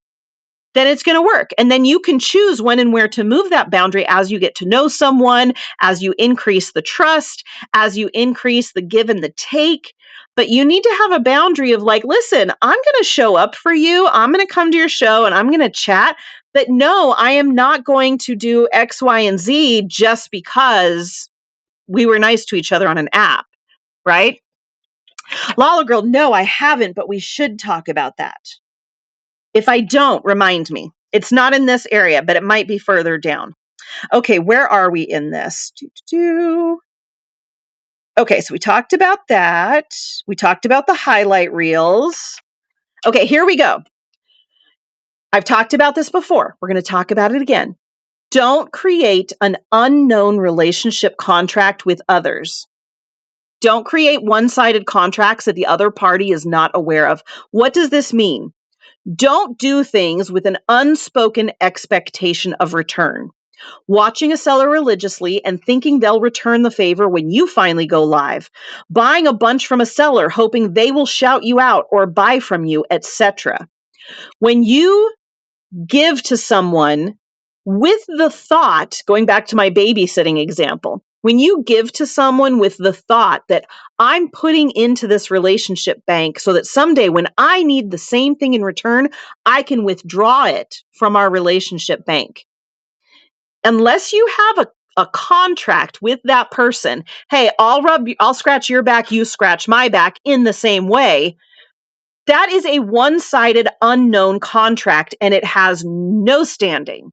You have built a false contract in your brain where you're like, I'm going to do this and this and this so that when I need it, I'm going to get it back. And that person, when you do ask for it back and you get hurt and you lash out at them, they're going to be like, whoa, hold on. Had I known that you wanted me to buy from you in order for you to buy from me, I would have told you don't buy from me. I would have told you, I'm sorry, I can't financially do that. I'm here to make money, not spend money. You would get someone saying, oh, had I known you expected me to moderate for you, I would have asked you not to moderate for me because I know for a fact I have zero time to give to moderation, right? You could say, I am so sorry. Had I known that you expected me to be in your raid train because you bought from me and chatted in my store, I would have told you, please don't buy from me and chat in my show because I don't join raid trains, right? So if you're going to have that expectation, make sure the other person knows about it. Give them a chance to honestly tell you whether or not that is a realistic expectation. Noelle's World, you probably haven't experienced that yet because you haven't had those false expectations, but a lot of people get them. And it hurts when it's your turn and you call in on that unknown contract and they're like, sorry, I never signed up for that. It hurts you, but you set up your own hurt. You prepared your own broken heart. You are the reason why that would hurt. Popwad, a raid train is when, you know how people will raid into someone at the end of their show? A raid train is when you schedule that. So like someone is say I get scheduled for 9 to 10. So my show goes from 9 to 10 and then I'm going to raid someone who is scheduled to be on after me. So we raid into them, they do their spot and then they raid into someone who's scheduled to be after them. Okay, scrolling up. Nacho Cheesin says On this note, I'd like to publicly ask Whatnot to add a feature that allows us to unmod ourselves in any show and or approve to be modded originally. 100%. Nacho cheese, and I would love that too because I have moderator guilt. If somebody moderates me, I feel like I have to stay in and do stuff, even to the slight, like I'm usually really good about when I have family in real life, my phone goes down. Like if a kid comes up to talk to me, Whatnot goes down. If I'm watching a show, that Whatnot, watching someone's Whatnot show is very low on the totem pole for me. But if someone who supports me moderates me, I feel like I have to give back. Now, I get some benefits from that too, right? When you moderate for someone, it's exposure, people see your name. So I do it. I will stay in as a business decision, but sometimes I have guilt because I'm like, I have to go, boobs, in the red chat and tell them like I can't be here to moderate. Peacock Jewelry says, I give and help and buy and support, and I don't even notice if it comes back to me. Not important. That's the way to do it. If you're going to give, unless there's a spoken contract or a written contract, if you're going to give, you have to give no strings attached. You have to give with zero expectation. You have to give because you wanted to give, not because you had requirements on that giving. Eve, I'm glad you agree with me. I love it when people agree with me. Treasure Wonders says, you are spot on. I am always giving and doing for others without expectation back. But yes, it would be nice to be supported the way I support others. Here's the thing, Treasure Wonders and everybody else. Oh, I missed a ton in the chat. Sorry, everybody.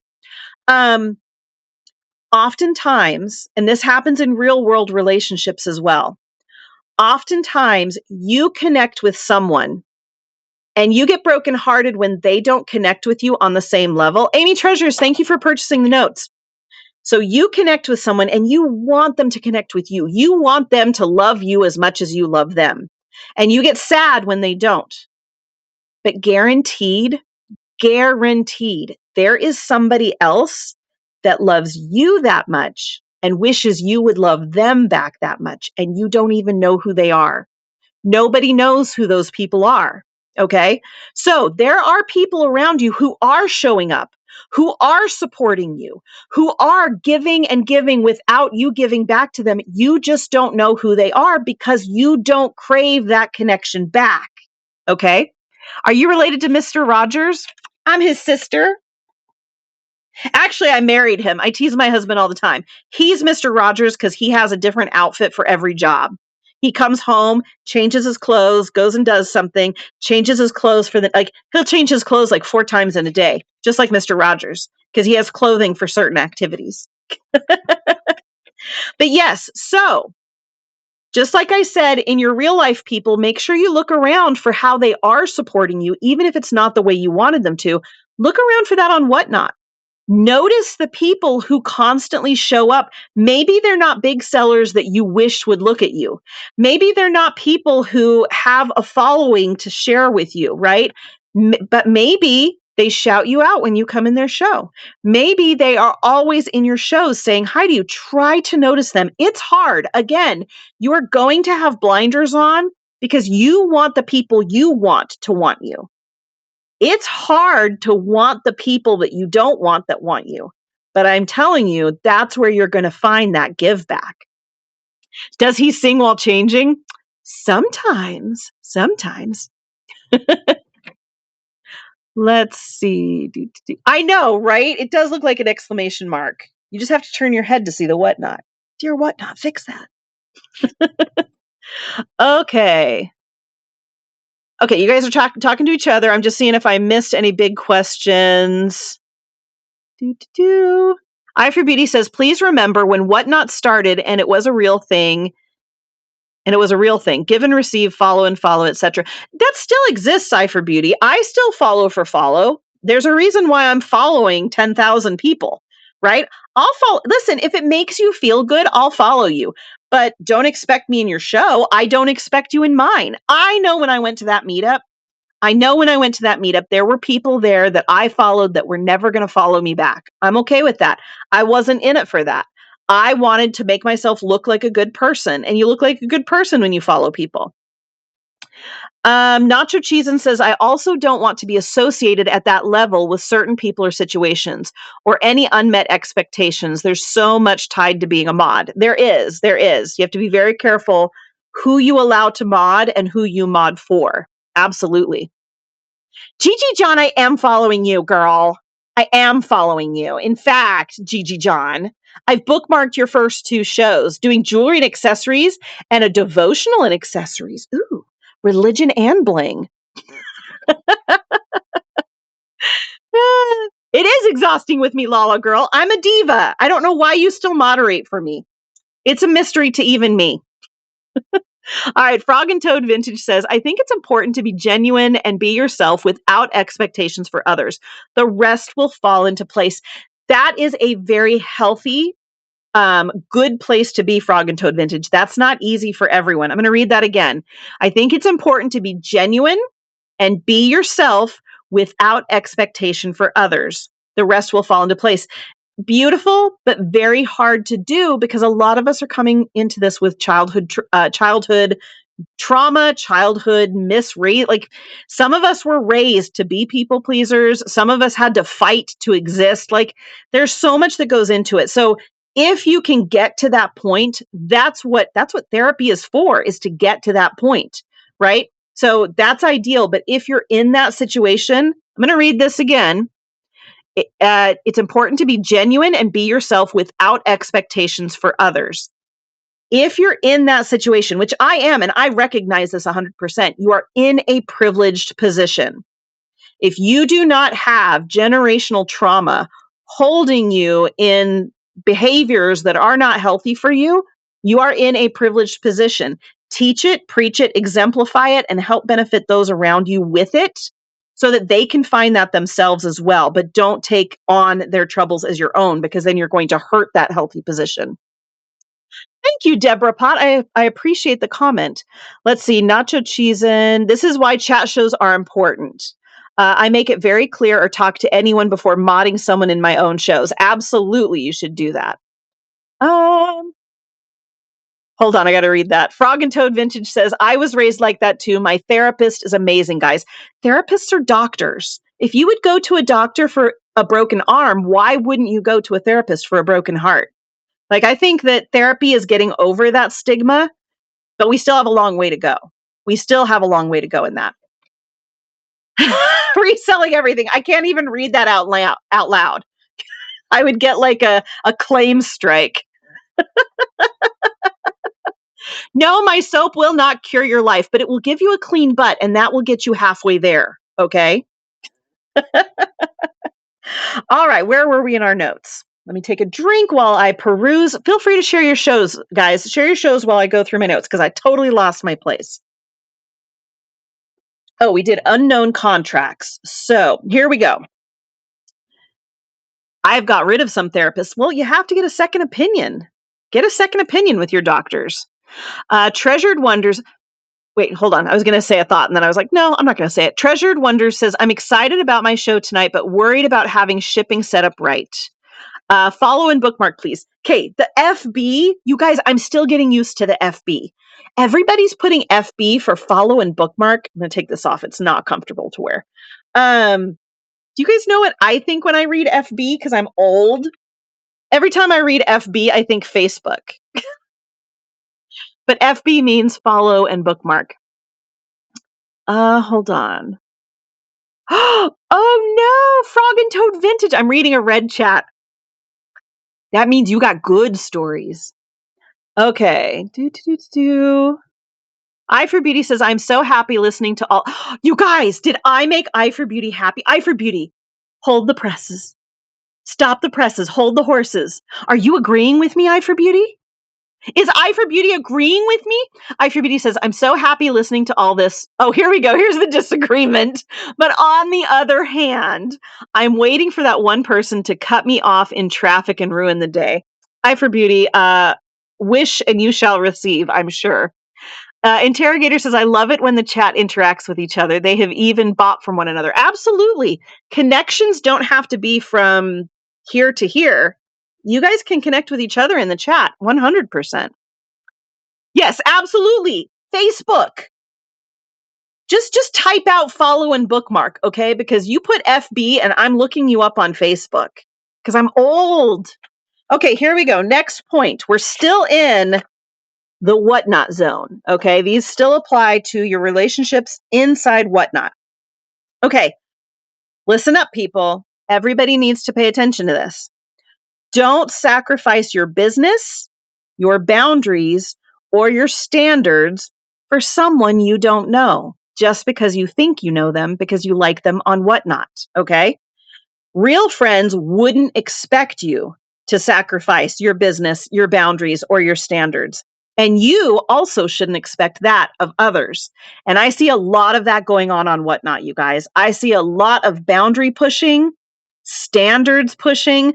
I see a lot of people trying to ask people to give their business to them. Like, hey, can I use your business for my business? We see this all over the app. And there's this expectation. Like, if you want to get along with everyone, you better let people promote in your shows. No, no, that is my business is mine to give. Okay. I worked hard. I worked years just to get to this in a chat show. That's years of work. I get to choose who I give that to. I get to choose who I shout out. I get to choose who and when and where I allow people to promote in my show. I get to choose what my start bids are and what my shipping is. I don't let anyone tell me or influence me how to do that because this is my business.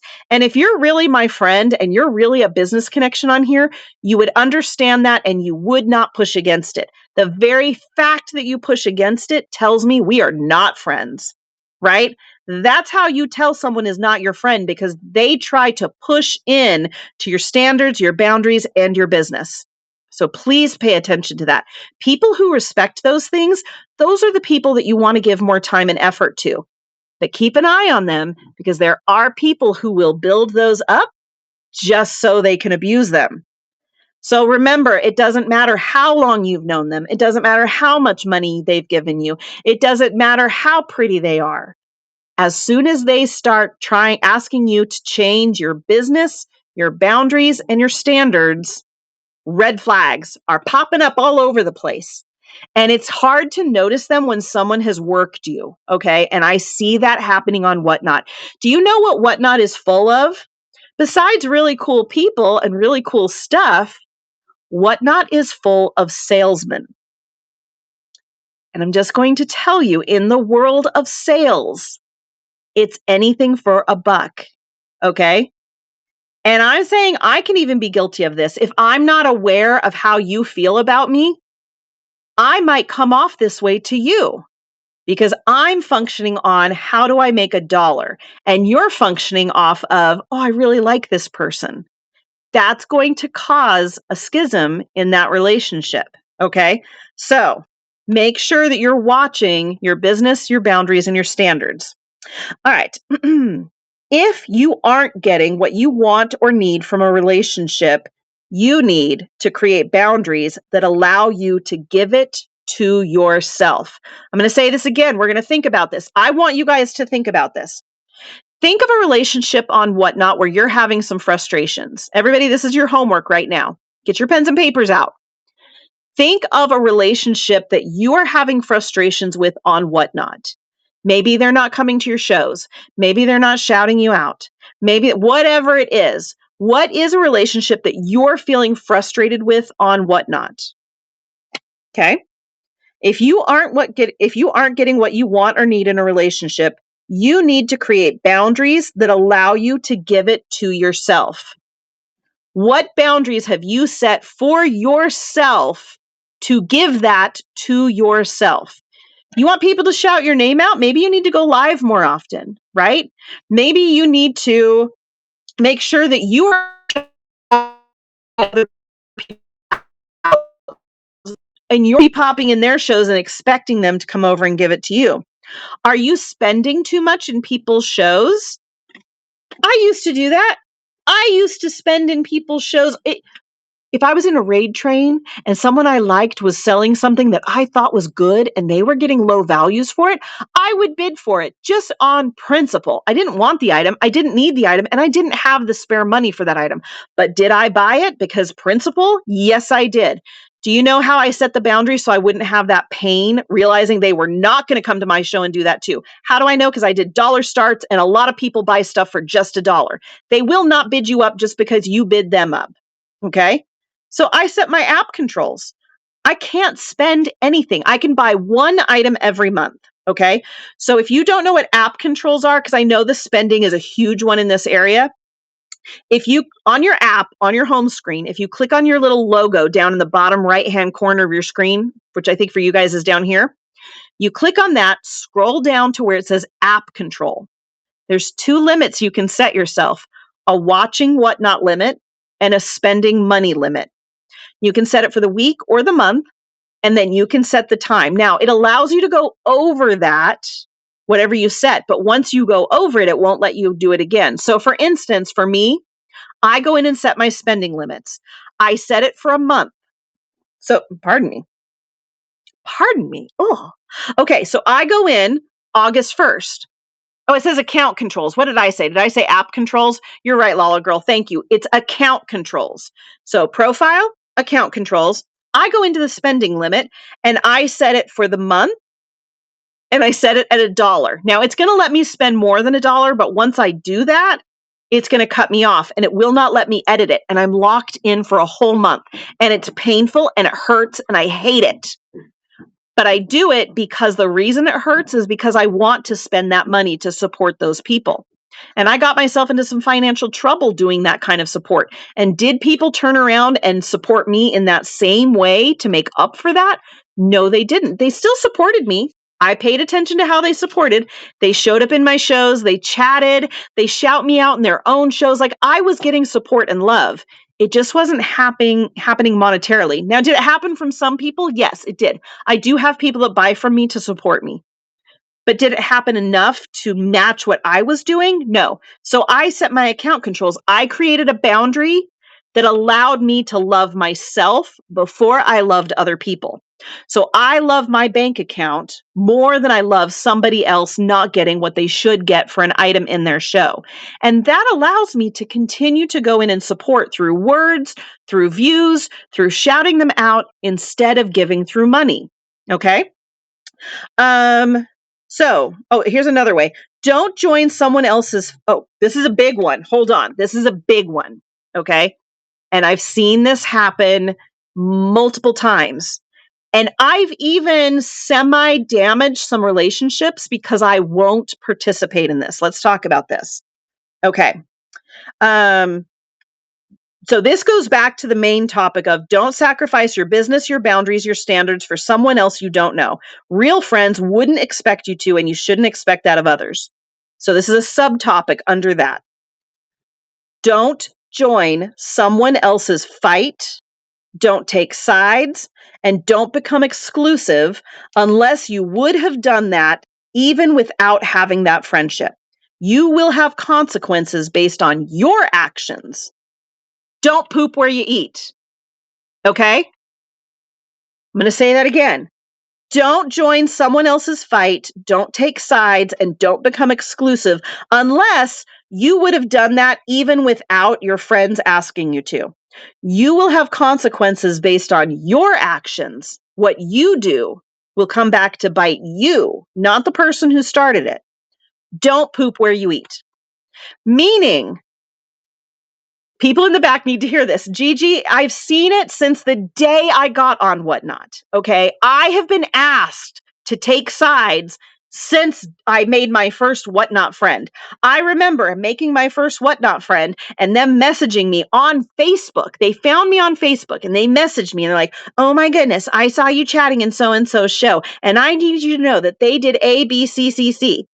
A reworker's passion says, I take my side. And that's what I do too. That's what I do too. Listen, I will listen to your story. Oh, it is high school, Michelle. Life, like we said earlier, life is high school. This is going to happen everywhere. Okay. Don't get into it. Luckily, I had this experience in grade school in such a drastic, life changing situation that I decided at the ripe old age of 13 that I would never, ever get caught in that situation again.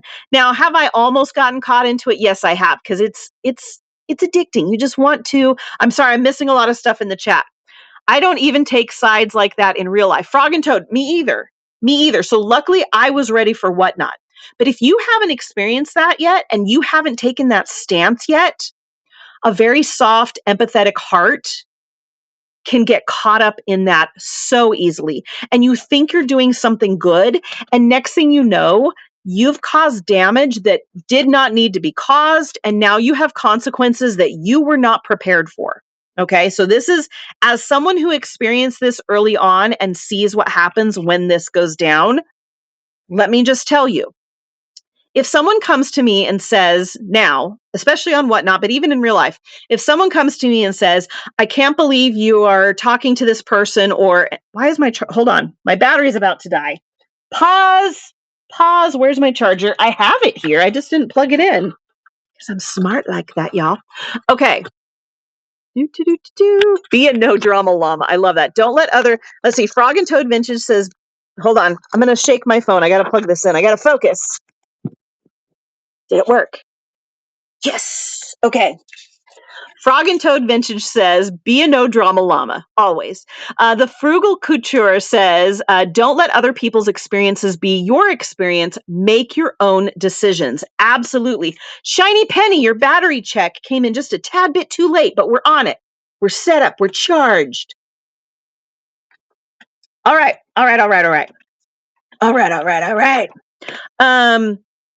Let me see what I wrote here as well. Oh, I already read all that. Okay, so here's the thing. When someone comes to me, someone who I have a friendship with, someone I've related with, or someone that thinks they have a relationship with me and they don't, which has happened to me as well, in real life and on whatnot, doesn't matter. If someone comes to me and says, I can't believe, oh, my numbers went down. I made someone mad with this advice. Listen, if you have ever come to me and said this stuff to me, I'm still friends with you. I don't judge you. I get it. Okay. Like, I get it. If you come to me and you say, I need you to know that this person did this and you shouldn't be, blah, blah, blah. I'm going to listen. I'm going to believe them. I have no proof otherwise. Even if they show me receipts. Okay. I'm going to believe you. I'm going to listen to you, but that's not my fight. Now, if that person shows me that all the stuff that this person's warning me about, if I see it from them, then I make those decisions for me based on my experience with that person. If so and so says this person is super abusive, I'm like, oh my goodness, I hope you stay away from them. That doesn't mean I need to stay away from them because they're not abusing me. And I'm also really good at not letting myself get abused.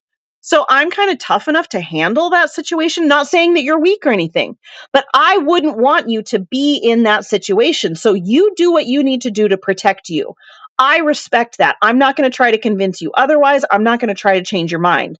But I'm also not going to base my future decisions based on your experience. I'm going to base them on my experience. Now, do I like hearing that stuff? Yeah, it kind of lets me know what to watch out for. Are they gossiping about other people? Are they showing red flags? Do I see them doing things that this person talked about? I'm going to be hyper vigilant, but I'm still going to base it on my own experiences because let me say, there are some people in this world that if you meet them, they are going to tell you that I am the worst person in the world. I could give you names, and I'm not talking on Whatnot. If you feel that way on Whatnot, you probably have me blocked and I don't even know who you are. But in real life, I have names of real people who would tell you how evil, awful, conniving, and vicious I am. Okay? And from their viewpoint, they're not wrong. They're not wrong because I wouldn't kowtow and do what they wanted me to do.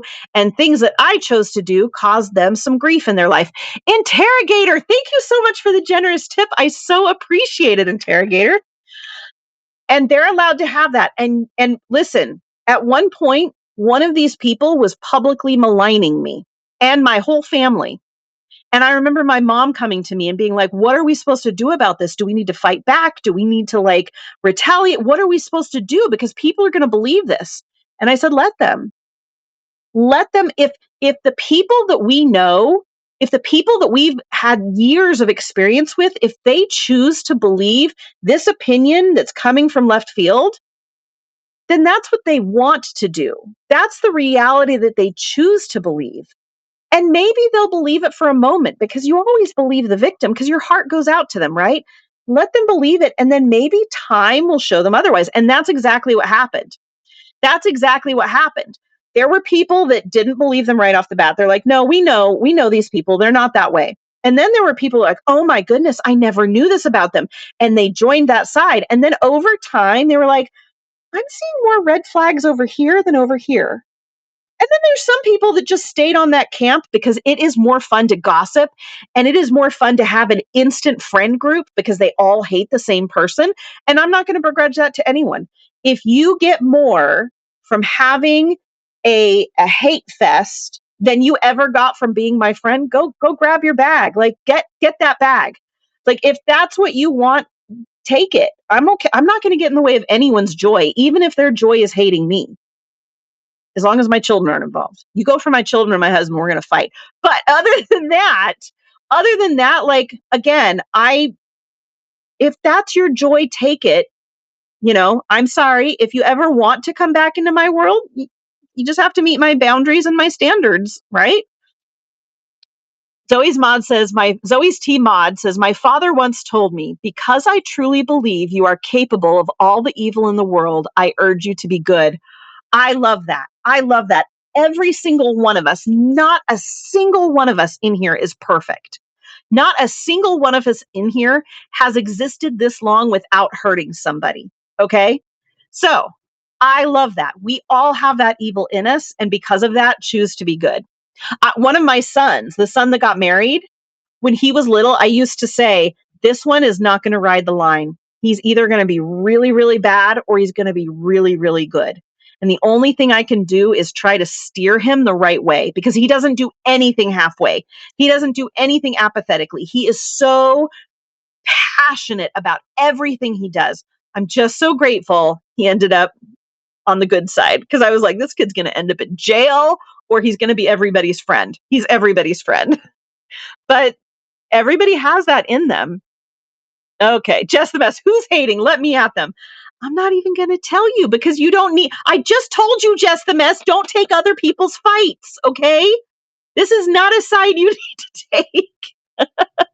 Okay, Lala Girl says some people always play the victim. My neighbor is one. Yeah, some people do. And again, eventually you start to recognize that. You start to see like, oh, like they're always in a tough situation. Like, yes, I've had drama in my life. I've had bad things happen to me, but it's really rare for everyone you meet to be an evil person. Like, listen, if every single boss you've ever had has been a maniacal, evil scumbag, it's really rare for that to happen. If every single ex in your life is a psychopathic narcissist, that's really, really rare. Like, I don't think that you might need to look inside, right? Right. So when I hear stories from people and every story I hear from them is somebody else being wrong, I'm like, there's a common denominator here. And I don't know if you're aware of it, but I'm kind of seeing it, right? GR Carter Design says, "I represent my business, which represents me and my family. I really try to mind my P's and Q's because my face and mouth can get me in so much trouble." 100%. And that's why I said in here, um, don't poop where you eat. We're talking about being inside the whatnot world, not real life. Okay. Inside the whatnot world, every interaction affects your business. Every single interaction affects your business. And again, I'm here to make money. And jerkwad's dollar spends the same as nice guy's dollar. So if I can keep the peace, I'm going to keep the peace. Okay. And if you come in asking me to take up pitchforks and torches for your cause, I have to look at myself and go back to that point we made up above, which is you're asking me to sacrifice my business for you. What are you going to give me? You're asking me to cut into my profits by taking a side. You're asking me to exclude possible customers and possible coworkers for your cause. What am I getting in return? Right? And if you say it's my friendship, well, what am I getting from that friendship? Let's get real. Let's get real, real. Because I like you. I like you. I support you, but you're asking a lot.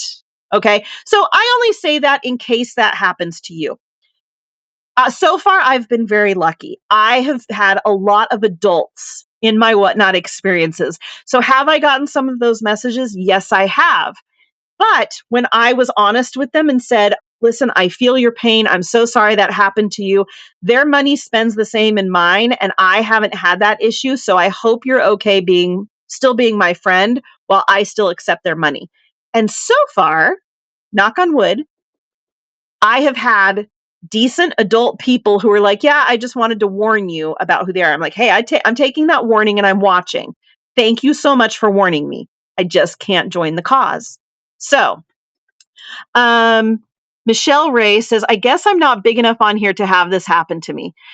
It might not be that you're not big enough, Michelle. It might just be that you have built. It's very rare that I have these situations. I think for the most part, we build people who, listen, if you like drama, there are some sellers on here who like that drama. It helps their business. They get more attention, they get more customers through it. We all know there are cults on whatnot. Not calling any of them out because some of them might consider you guys my cult, right?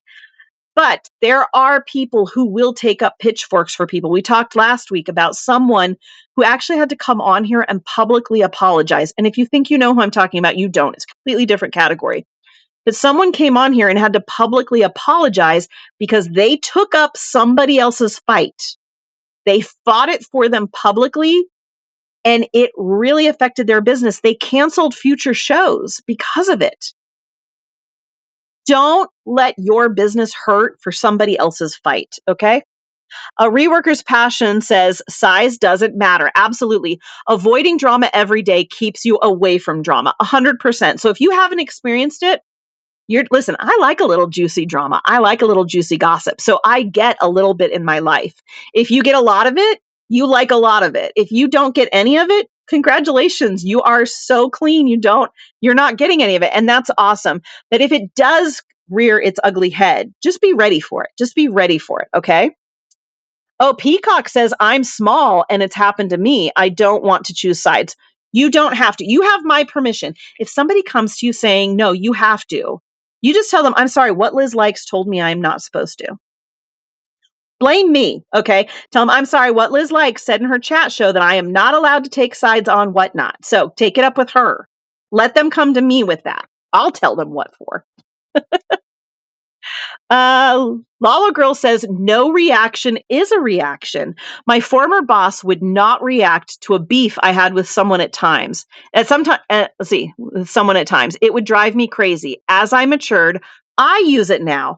So something that bothered Lala Girl, she recognized was a healthy situation. She's like, actually, I'm going to start doing that. It made me mad when I wanted them to take my side, but now I see the value in it. I love that. Um, Oh, okay. I'm not going to say who wrote this, but I'm reading a red chat. I'm just going to read the red chat, not who said it, because this applies to a lot of us in here. I've been blocked by a seller and I didn't do anything, but maybe follow another seller they don't like. That happens all the time. Sometimes we get accidentally blocked, right? Sometimes we get blocked because people don't like something that we said in a chat show. I've had people block me because they thought I was talking about them. And I was like, chances are I wasn't. Okay. But if you don't like what I say in here and blocking protects your heart, do it. I have no problem. I have no problem with blocking me on whatnot. You can block me on Facebook, like my real friends and family. Like I'll have like my sister-in-law will call me and be like, oh, so-and-so blocked me. I'm like, oh yeah, they blocked me too. She's like, why? And I'm like, I don't care. I don't ask those questions. If they don't, if something about me on this app, or even I have several family members that are no contact with me. Does it hurt? Yes. Am I sad about it? Yes. But if they need that to have peace in their life, if I love them, I want them to have that peace, even if it means not having me in their life. Same thing on Whatnot. If you need to block me in order to feel more confident when you get on here, please block me. Yeah, I might be sad. I might wonder why, but I would rather you feel peaceful in your environment than worrying about me and what I say and what I do. Right? The Vintage Gypsy Bree says, also don't worry about why they blocked you. They're irrelevant to everything you're doing. Exactly. It's none of your business what they think about you, right? Exactly. Cole Mary, you read my mind, or I read your mind, or whatever. Says, other people's opinions of me is not my business. 100%. Do. Okay. I think I got everything. I might have missed your stuff in the chat. Gigi says, I got blamed for something I did not do and got blocked. At first, took it personal, but learned if they cannot talk to me first. Bye. 100%. Do you really want someone in your life that's going to jump to conclusions and react so violently? Like, to me, blocking is kind of a violent reaction. Not violent as in, like, beating someone up, but it's an extreme reaction in a business sense, I think. To limit your customer base, I see it as a rather extreme reaction. Have I blocked people? Yes, I will. It is an extreme reaction, though. I know that anytime I block someone, I accept not only am I losing a potential customer or a real customer, I'm also upping the chances of there being drama and someone talking about me, which is why I do not block everybody, because I don't have time for drama. Okay? But I will block if it makes my heart feel better. GR Carter Design says, I had someone blocked and it messed up a train. I had to unblock them. GR Carter Designs, the drama of it all. Getting exposed in a raid train for having someone blocked. Raid train hosts, that's a good tip. Always tell your people, make sure you don't have anyone blocked if you're participating in the raid train, right? Kathy, same. Same. You can mute someone so that their stuff doesn't show up on Facebook. Michelle Ray says, I've blocked someone who got on my nerves because I didn't want to start drama. Exactly. Exactly. I've blocked people just because their username gave me emotions. Nothing personal. They probably were a really cool person. I was like, I'm sorry. And I don't feel like it's my job to tell you to change your username, and your username makes me angry. So I'm just going to block you just so I don't have to read it. A Reworker's Passion says, I wouldn't be on the train if I have to unblock someone. I block for specific reasons. Oh, same. Same. Although my mind sometimes changes. Nacho Cheese and says, Gigi, I agree. Same has happened to me. It took me 8 months to find out and did serious damage to my business because they told others to block. What did I miss that Gigi said? I'm scrolling up. Where's the Gigi dirt? I can't find it. It's too. Oh, Gigi, that we read that before. I got blamed for something I did not do and got blocked. At first, took it personal and learned. Yeah, Gigi, it just happens, right? Okay, so if you get blocked, don't care about it. If you block someone, don't care about it. Do what you need to do to protect yourself in this world, and don't take it personally when someone else does the same. All right, where are we? We talked about that. We talked about that. Now we're on the second page. We're in the third section of our talk today. We're right here. Wait, yes. So now we've gone through the Whatnot, and now we're entering where we're actually meeting people in Whatnot, and we're turning these relationships into real world relationships. If you've been able to do this, say me in the chat. Is there someone who you don't consider a Whatnot person, but a real, like, we actually met each other, we've actually exchanged phone numbers? Please be careful who you give your phone number to. Jules, thank you for purchasing the notes. Please be careful who you give your contact info to. But if you have taken it off the platform and in real life, then you can say me in the chat. GR Car Designs. I'm going to read this for you. Just quit sending me your shows and in my DMs after I've asked you not to. I actually blocked someone yesterday. I don't block people for sharing their shows. I did block this person because it finally got to the obnoxious level.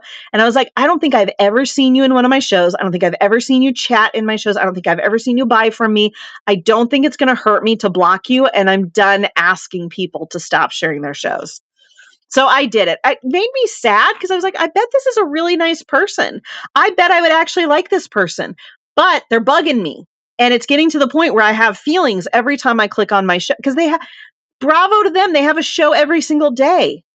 I can't be bothered to have to remove your thing every single day.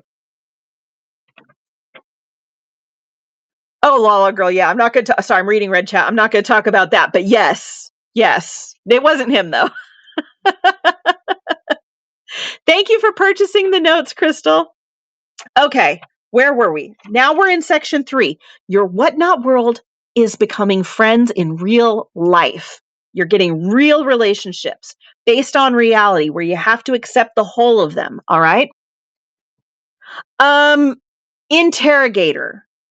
As a general rule of thumb, never share your shows on whatnot via private message unless that person has asked you to.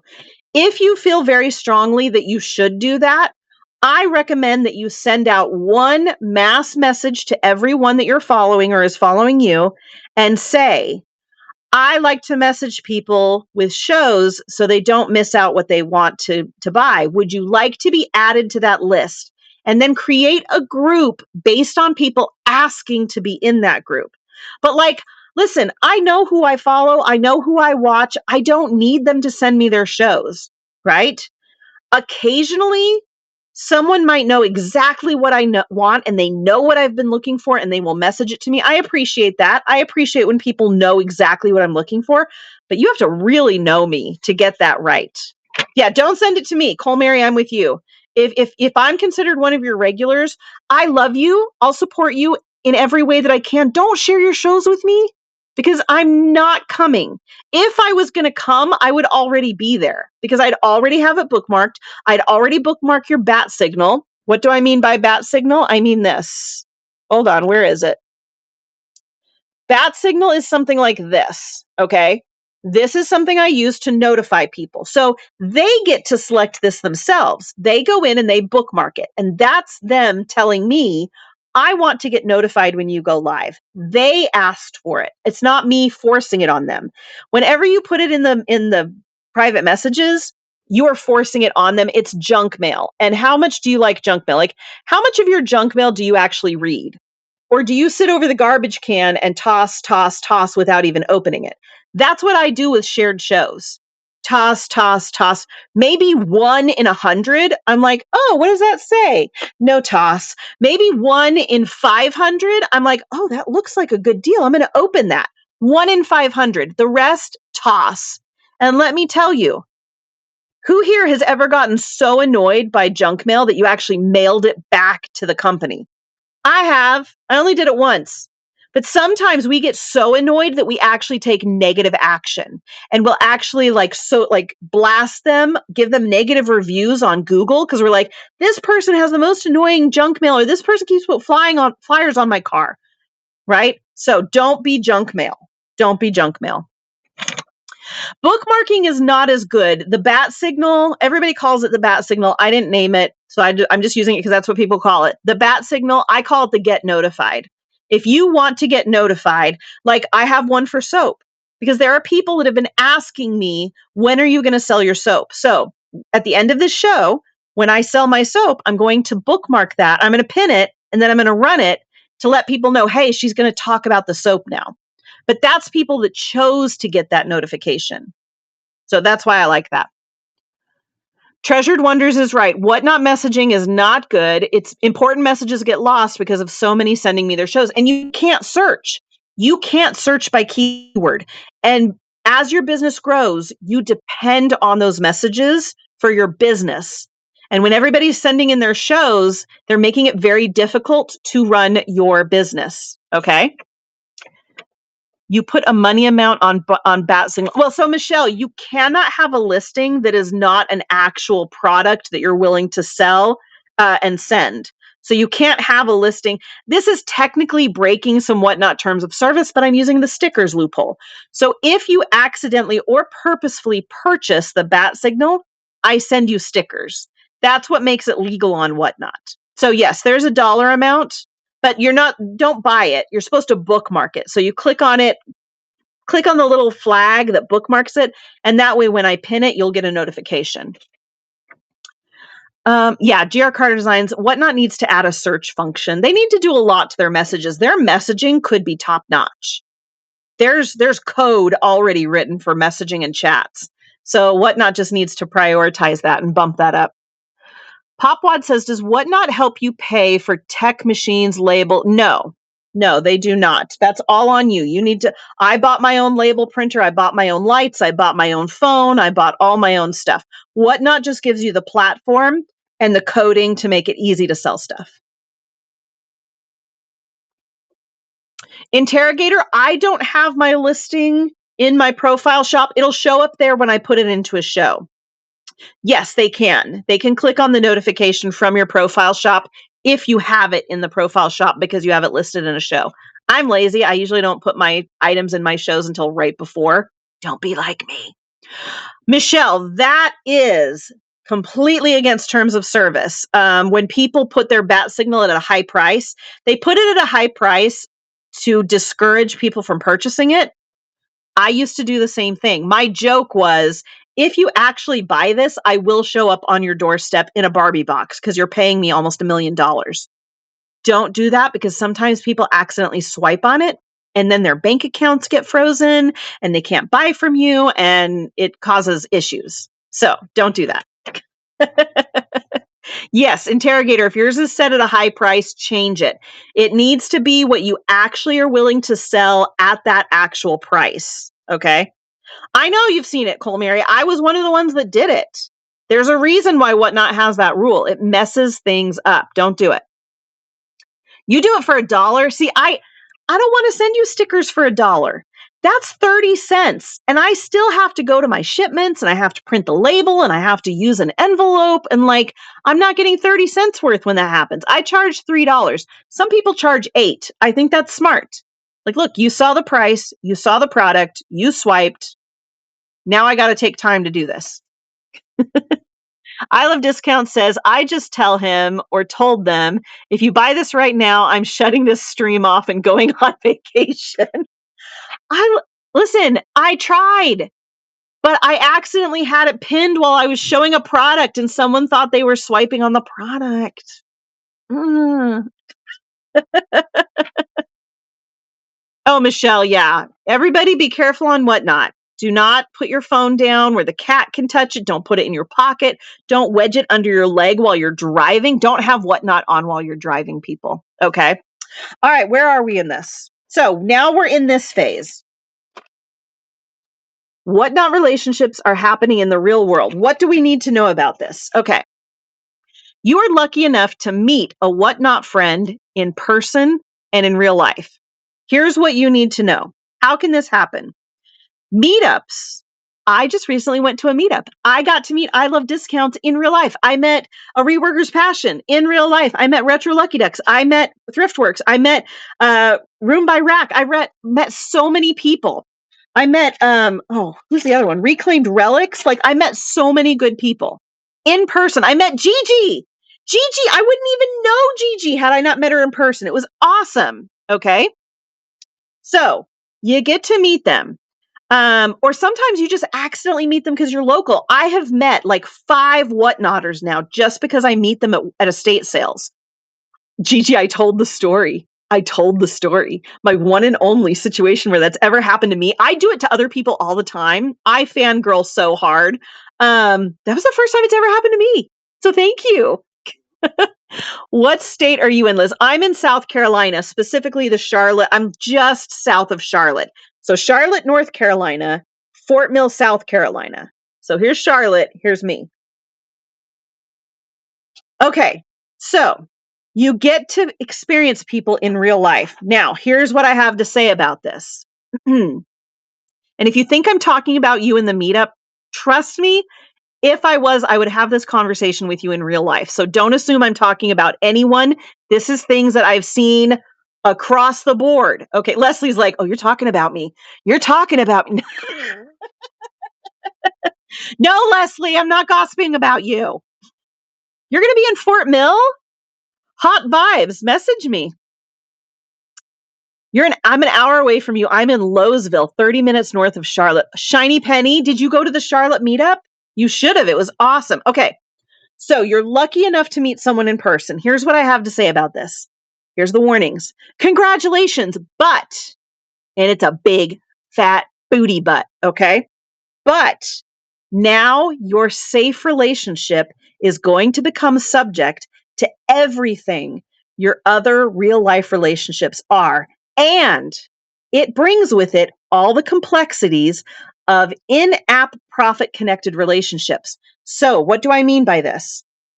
You know, your real life relationships and how messy those can be, and how you have to take the good and the bad, and you have to actually like focus on putting into that relationship. And then you've got these microcosm relationships on Whatnot, but they're also tied in with your business. They're transactional, they're parasocial, they're complex. And when you meet someone in real life that came from the Whatnot world and you turn them into a real life friend, you've now doubled the complexities of that relationship. Now, keep it simple, stupid. It does not have to be that big of a deal. It really doesn't, but you do need to be aware of it. I'm not saying this to scare you off from having relationships with people in real life. I'm telling you this because you need to be aware that now that little microcosm is going to take on the real world complexities, and it's still going to have the business complexities. You have to be careful what relationships you're building when they affect your business. I can only say that way. When you are on an app to have a business, to make money for your family, to pay a bill, to afford a car. I'm saving up for a car right now to help your son buy a wedding ring. The Hodgepodge place is helping her son go to college. Like all the things you need that money to do. And these relationships are going to affect that. There is a level of complexity that you need to be aware of. And when you meet people in person, it can increase the chances of you ignoring red flags that you need to stay on high alert for. Just seeing if I missed any questions. Okay, we're good. We're good. So it can be magic. UW, yes, my husband's alma mater. He got his business degree there. We lived in Seattle for 7 years. It didn't take him 7 years to get the business degree. He was there for business and then he got his job there. I live in Lake Norman area. Hey, nice to meet you, Gen 4. Nice to meet a local. Okay, you too? Deb's, congratulations. That was a cool place to live and a cool school to go to. Okay, it can be magic meeting people from Whatnot in real life. Please maintain your boundaries. Keep clear communication. Keep respecting your other relationships and your standards. Real friends will support that. Okay. So if you meet someone in real life, they are going to respect the fact that you still have to maintain your business. You still have to have boundaries. You still have standards that are not going to go away just because they've now met you in person. I have seen people again damage themselves because they suddenly got a chance to meet someone in real life, and all of a sudden they were like, this relationship is real, and they didn't pay attention to the red flags, and they gave everything, and then that person took advantage of them and let them rot. Keep your boundaries, keep your standards, and protect your business. If you are giving more to another person and their business, and you're neglecting your business to do that, that is your choice, and you're responsible for the repercussions of that choice, not the person who took and took and took and took, because they didn't force you to give. They didn't force you to neglect your business to support their business. They're blameless in that. That was your decision. Okay? GR Carter Designs said, yeah, I learned that in real life. I have seen so many people learn this in real life. I've caught myself starting to go down that road and been like, whoa, Nelly, let's reel it on back in. Okay. If your business can survive while I'm doing my business, then yeah, we can do that. But if my business has to take a back seat so that I can support that, we're going to be friends and do our business separate. Right. And if they have an issue with that, if that makes them choose not to talk to you, then you did yourself a favor. You weeded out someone that you almost sacrificed for that didn't necessarily care about it or want it or was going to give it back. Okay. All right. What else do we have on here? We're almost done with our notes. Um, Pay attention to this. You might meet someone in real life who you met on Whatnot and find out that they're different in real life than they are on the screen. That is normal. Okay. Michelle Ray says, just because I met a movie star doesn't mean that they will remember me later. 100%, 100%. And even if it's not a movie star, right? Like someone doesn't have to be a celebrity to have that expectation. Okay. So when you meet someone in real life, you might get a different experience than you do when they're live on screen. Again, here, I can read you. I can read your words. In real life, I have to hear you, and my hearing is horrible. Okay. Did you talk about how you found a meetup? Yes. Yes, I did. Meetuphub.app. And also there's like a place to find Whatnot meetups. A reworker's passion said they are already different before you met them. You just refuse to see it sometimes. 100%.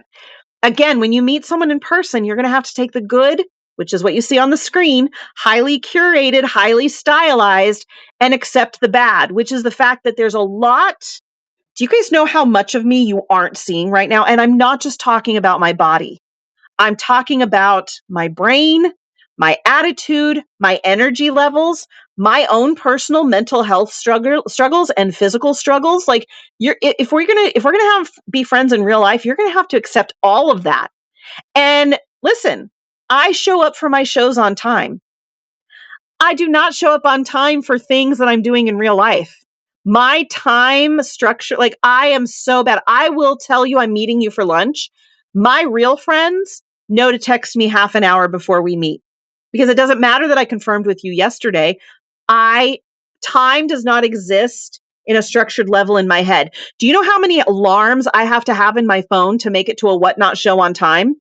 So if you're my real friend, you know you need to message me 30 minutes before we meet up because that's exactly how much time it takes to brush my teeth, throw on shoes, and get to the location. Okay. And I've had people get their feelings hurt because of that. And I'm like, then we weren't meant to be friends because I told you up front. Hey, like I do. In real life, when I know that we're going to be in a situation where we're going to be meeting up, I say, hey, I like you. And I've literally said this to people. I like you and I have the feeling we're going to become friends. So here's what you need to know about me. And then I give them the list. And then if they get their feelings hurt, but I already gave them my list, I warned you. I warned you that you shouldn't have taken that personal. Okay. That's if you want this, you got to take all of this too. Right. Okay. Where were we on here? Okay, here we go. We're getting really close to the end here. Pay attention. This is when you have that real life relationship. So you met on Whatnot, and now you're having a real life relationship. You've exchanged phone numbers, you've met in real life, whatever, but it's gone off the app. Pay attention to how much they give versus take with others and with yourself. Do pay attention to how much someone interacts in a relationship. If there's back and forth and you've got that volley of give and take, that's a good relationship. Even if it's very minimal give and take, like say you only text once a week and they only message once a week, that's a good thing. But if they are texting way more than you're texting back, they might expect more than you're ready to give, and vice versa. If you are texting them way more, then they probably aren't prepared to give what you want out of that relationship. Yes, martial art, I always say any good advice is universally applicable. So hopefully this advice is you're going to get something from this for your real life, not just Whatnot. But it is something sometimes with Whatnot, we disassociate that from real life. And that's why I want to bring this up because I see too many people allowing the Whatnot aspect of the relationship to cloud their judgment and confuse the red flags from the green flags. Christelle's Vintage says, I have a friend that always shows up 15 minutes early. So I take that into account when making plans. See? You've learned them and you've structured for that, right? Okay. What else? Oh, here we go. Here's the last point of this whole show on relationships. The shipping. This is the real shipping deets on whatnot. Here we go. Have grace and charity with others and yourself. Now, I'm going to define these words because sometimes people don't understand what they mean. Grace is not perfection and beauty and eloquence. It can be tied into that. Grace is not expecting perfection of others. So having grace for someone is allowing them to be human, allowing them to make mistakes, and not being cruel, judgmental, or harsh, or withdraw yourself just because they showed their imperfections to you. That's having grace. Charity means loving, giving, and serving with no strings attached. Okay? So if you can have grace and charity with others and yourself, that's the biggest part here. If you have more grace and more charity for others than you give to yourself, your relationships are always going to be skewed. It has to be a balance. You have to give grace and charity to others and yourself. Peacock Julie says, I had a person on Whatnot located close to me to be friends, but all my alarm bells went off, so I distanced myself. No meeting for coffee. You have to do that. Retro Radiant, we just got rated, you guys, by Retro Radiance. Retro Radiance, thank you so much. Everybody say hi to Retro while I let you know that Retro Radiance is doing $1 starts. Oh, I can't even say that. $1 starts fall farm and cottage vintage decor on August 5th at 9:30 a.m. Eastern Time. And they're doing a vintage decor show on August 10th, 9:30 a.m. Sounds fun. Thank you so much for rating. I appreciate that. Let's see. Oh, thank you, Michelle Ray. I hope you like it. Okay, so that's the end of my advice. I hope that this helps you guys. I hope that it gives you more confidence in your relationships. I hope it gives you more strength in protecting your own heart. Um, yes, Zoe's treasures. I will. I will. Sorry, that was a red chat. I hope that you guys can use this information to increase the quality of your relationships. That's my biggest hope for this show is that you learn to protect your heart while also expanding and growing your relationships outside of that. And that you love yourself. I want you guys to have confidence in your lives. The more confidence you have, the more you can actually give to others and receive from others, interestingly enough. Okay, guys, that's the end of the show as far as we know it. Now we're going to talk about soap. So, if you're in here for the advice, I hope you stay for the soap. Martial Art says, good reminder, I'm actually meeting my first Whatnot person this week. There you go. You can go into it prepared. Frog and Toad Vintage. Thank you so much. Frog and Toad Vintage just tipped $5 and said, because I like what Liz likes. Well, Frog and Toad Vintage, guess what I like? Your money. Thank you so much. I appreciate it. Penny and Benny, thank you so much. I'm glad you appreciate it. Bougie Betty says, my friends are few and far between. I met a seller on here. We live close and have a real friendship. Whatnot is our business, so we take all else off the platform. I can't love that enough, Bougie Betty. Everybody screenshot what Bougie Betty wrote and just read that and think about that. I think that that's so good. Okay, so now listen. Your show is awesome. You say what other community shows don't. Peacock, I'd just be blabbing. I'm just up here running my mouth. It's up to you guys whether it's good or not. Honestly, like the notes, I can't even tell you. These notes were free flowing. Like you'll even see my scratch outs where I was like, oh, that's a typo. But like there was no rough draft. You guys get the rough draft. I don't even keep these notes. Someone once messaged me and they were like, oh, I didn't get to be in your show. Can you put your notes in the Buy It Now? I was like, those notes went out. Like I send the notes out too. I don't keep them. I don't save them because, like I said, it's all rough draft. So I hope you guys like it. All right, here's what we're doing. Is anybody here for the samples? Okay, so I'm going to talk about the soaps real quick, and then we're going to run the samples and the shred bags. If you want to buy the soap bars, they're in the Buy It Now. You can grab those at any time. We're going to auction off. The samples like I always do.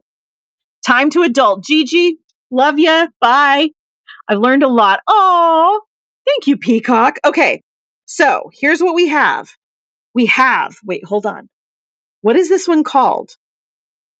Okay, so this one I did 3 renderings of it. I was like, Kissed Kitchen, or should we call it Kitchen Kiss? And then I think I settled on Kitchen Kissed. So this one here, I often get people asking, which one is your masculine? This one is my most masculine outside of this one, which we'll talk about. But this one is kind of a tongue in cheek one. Okay, so my soaps are my form of art. So they often have a story behind them. This one here, I was watching a lot of YouTube videos of trad wives, trad life. This originally was going to get called trad lust. It just didn't roll off the tongue the same way as kitchen kissed, right? But this one is scented in fresh baked bread, crisp apples, and black linen and amber masculine cologne. So it's like you're in your kitchen and you're whipping up some bread and you're slicing apples, and your manly man comes in to kiss you on the neck, or vice versa.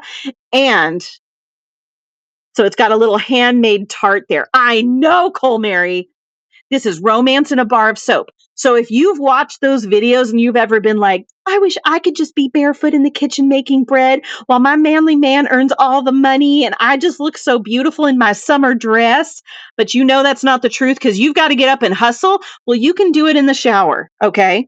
You can have your trad wife life in the shower. I love the smell of this. It's an interesting combination. Amy's Treasures is going to get kitchen kissed in her shower with the Trad Life soap. Thank you so much for purchasing that. All right, next up we have, and all the ingredients are listed, and the only ingredients I don't have listed are the mica colorants, but those will be on the tags there. It's the micas are always a combination of mica, titanium oxide, tin oxide, chromium oxide. So those are the colorants, unless it's a natural one. Those are always listed. Okay, this one here, she's bougie. Here, I'm going to pin this one. I should have pinned the other one. That way you can easily find it when we're talking about it. Where's my bougie Betty? Y'all. Okay, we're going to pin this one. This is y'all. This is my Southern soap. Okay, I live in the South. I've been very exposed to Southern life. Let me tell you, my man smells like Dawn. He does the dishes, Colmary. I mean, hello. Yes. Okay, we've got the cicada, which is like the national bug of South Carolina. It's so loud on summer evenings. These cicadas sound like fire alarms. We've got the historical bougie decor here, and we have the pecan up top. You can't get more Southern than this. And Southerners like to be bougie. They like their glam, okay? But they also got their bugs and they like their pecan pie. And this one is scented. It is their state bird. I have several cicadas. This one, okay. First off, I collect dead cicadas if they're beautiful. I have a couple of them sitting on my treasure chest in my bedroom. This one is scented in Georgian peach, magnolia, which magnolia trees in the South are so stunning. Oh my goodness. That's why that movie Steel Magnolias, because it's in the South, and Kentucky bourbon. So this is like your grandma's perfume mixed with your mom cooking in the kitchen, mixed with your wise old rich uncle coming to visit, but he smells good because he's rich. Oh, I know, still magnolias, but I mean, it's got Weezer in it. It is a sad movie. So that is y'all. Super fancy, super bougie, and it's got the camo colors. So we've got the bougie and the camo. It's got it all, guys. It's got it all. Lindsay Wu, the older I get, the more Weezer I become. Let me tell you. That scene where they're like, here, punch Weezer. Best scene in any movie. I love that one so much. Okay, what's next? Next, we have the Danger Soap. Okay, you can't buy this unless you. Now, I'm going to be selling samples of all of these. I'm just talking about them so you know what you're getting. This is the Danger Soap. You have to read the warnings. Do not buy or use this soap if you're pregnant or if you might be pregnant. And do not use this if you have sensitive skin. Why would I even create a bar like this? I just decided to try something new. Okay. This bar, I think I might have flown a little too close to the sun. I put so much into this bar that this bar is not a super lather bar. This one will not foam like crazy because there's so much going on in here. Okay. This is, oh, I forgot to mention the cicada chitin in there, but that's in there. Very luxurious ingredient from the 17-year cicadas. It's cicada chitin, and it's a very luxury skin product. Okay, back to this one. This one's called Phoenix Ash. It does not have a print on it. This bar is so full of stuff, the print would not print clearly. It is chock full of goat milk, colloidal oatmeal. It's got the activated charcoal. It's got, just read the ingredients down below. It has so much going on in it. So this will lather if you like work it really good. But when you first rub it on yourself, it's also so full of charcoal, it's going to cover you in black soap and your white wash rags will turn black. But let me tell you, the smell of this is not for everybody, but it is very, very on. It's everything.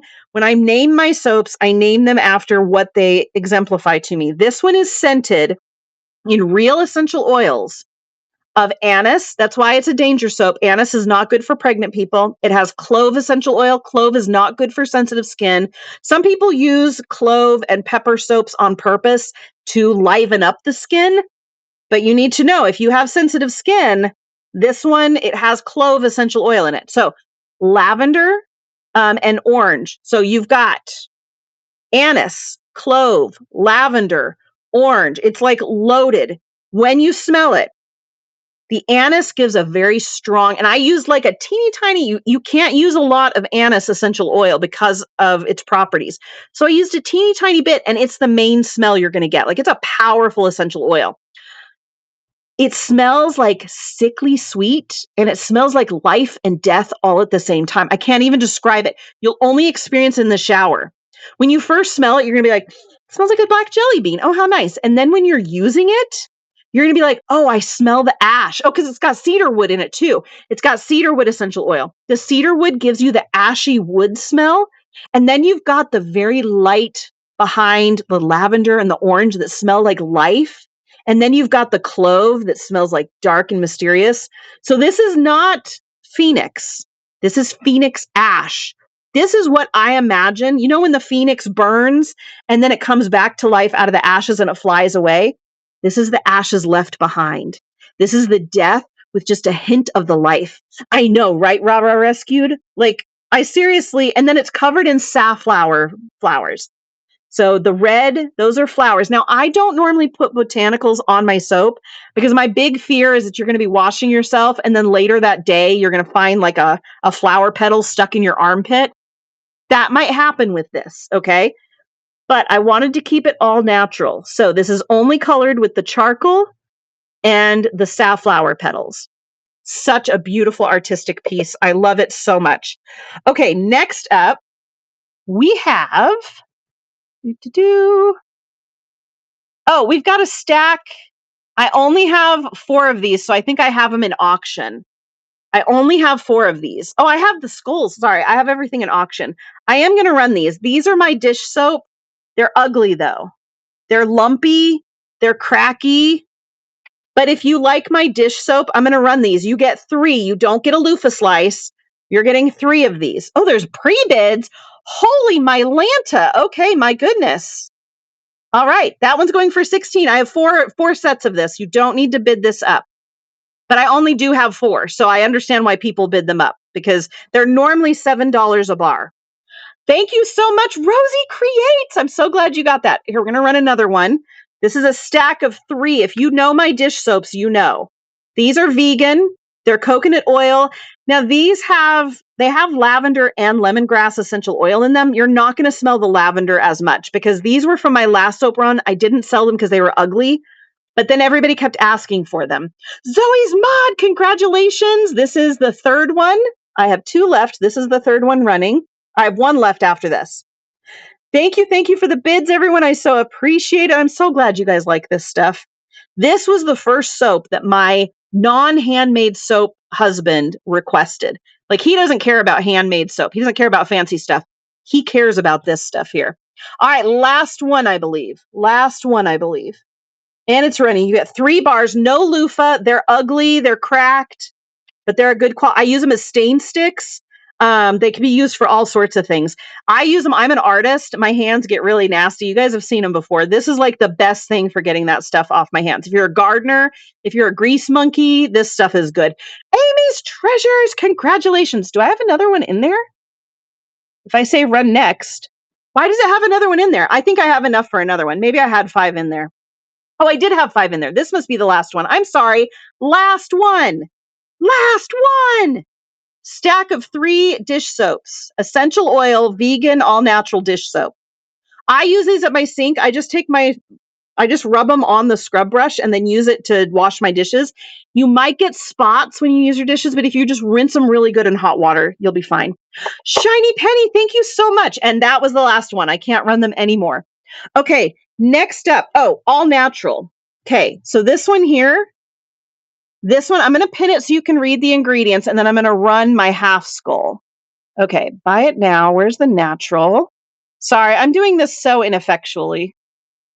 Okay, this is my all natural bar. I make more of this than I make of any soap. I try not to run out of this, but I did run out last time, okay? Because I make a ton of this.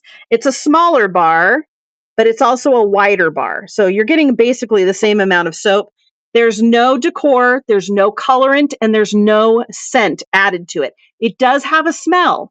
It is loaded with colloidal oatmeal and goat milk and honey. It has unrefined cocoa butter and shea butter. It does have a smell. It's like a toasted oat smell, though. I love it so much. So this one is in there for $8. You can buy as much of that as you want. That's what this is made out of. Okay. It's lighter because it was all alone in a mold, so it didn't get as dark. Thank you for purchasing. This is most of my soaps have goat milk and colloidal oatmeal, so make sure you read the ingredients. I don't always call them out. Okay, this is just a little half skull. I'm going to sell, I think I have 4 of the, or 3 of those. Sorry, I have 3 of those, but we're just going to run the little, this one's just a half one. And because I didn't have enough to fill the mold. So this just sits on your shower, by your sink, and it's kind of cool. Perfect for Halloween, which is just around the corner. And it's all natural handmade soap too. So you can display it and then you can use it. Thank you so much. Rah Rah Rescued Relics got the half skull. I'm going to take a screenshot for that one. Thank you. Thank you. Okay. We're going to do samples. These are sample bags. Hold on. Let me start with the tiny ones. That one with the top. Where's the one with the tops? Do I not have all my bags? Oh, I don't have all my bags. Okay, I'm going to run what I have and then I'll run and grab the others if you guys want me to. Okay. Scaring your guests as they wash their hands. I know, Shiny Penny. Eventually, I want to make one that has like a red core inside. Okay, this is a sample of all the scents. You get natural, you get y'all, you get mangoko, which we haven't even talked about. It smells like mango and coconut. You get mangoko, you get the kitchen kissed, you get FaceTime 2, which is the face soap, and you get the ashes one, the one with the warnings. So read the warnings, okay? We're going to run a sample bag. And where is it? Soap sample bag. There we go. It's a running right now. I price these at $1 because they're my end cuts. But I do bevel them. I make them look nice. They will have labels with them. I didn't have the labels printed in time this morning. I have 9 of these. Okay, this is a bigger size. Some of them are smaller than others. This is a bigger size. There's 9 of them, and then I'll run the next one. Amy's Treasures, screenshot taken. That one's yours. I will give you the one that you're looking at. Okay, so next up, we have this one. This one also has some fat bars in it. Okay, fat bars. We're going to run this one for $1. Again, you get the Phoenix Ashes, you get the FaceTime 2, you get the Kitchen Kissed, you get the Mangoko, you get Y'all, and you get Natural. Tober 2, thank you so much. Oh, we got Rosie Creates is in there. Thank you guys so much for appreciating these. I just appreciate you guys appreciating me so, so much. Thank you so much. Screenshot taken. That one's yours.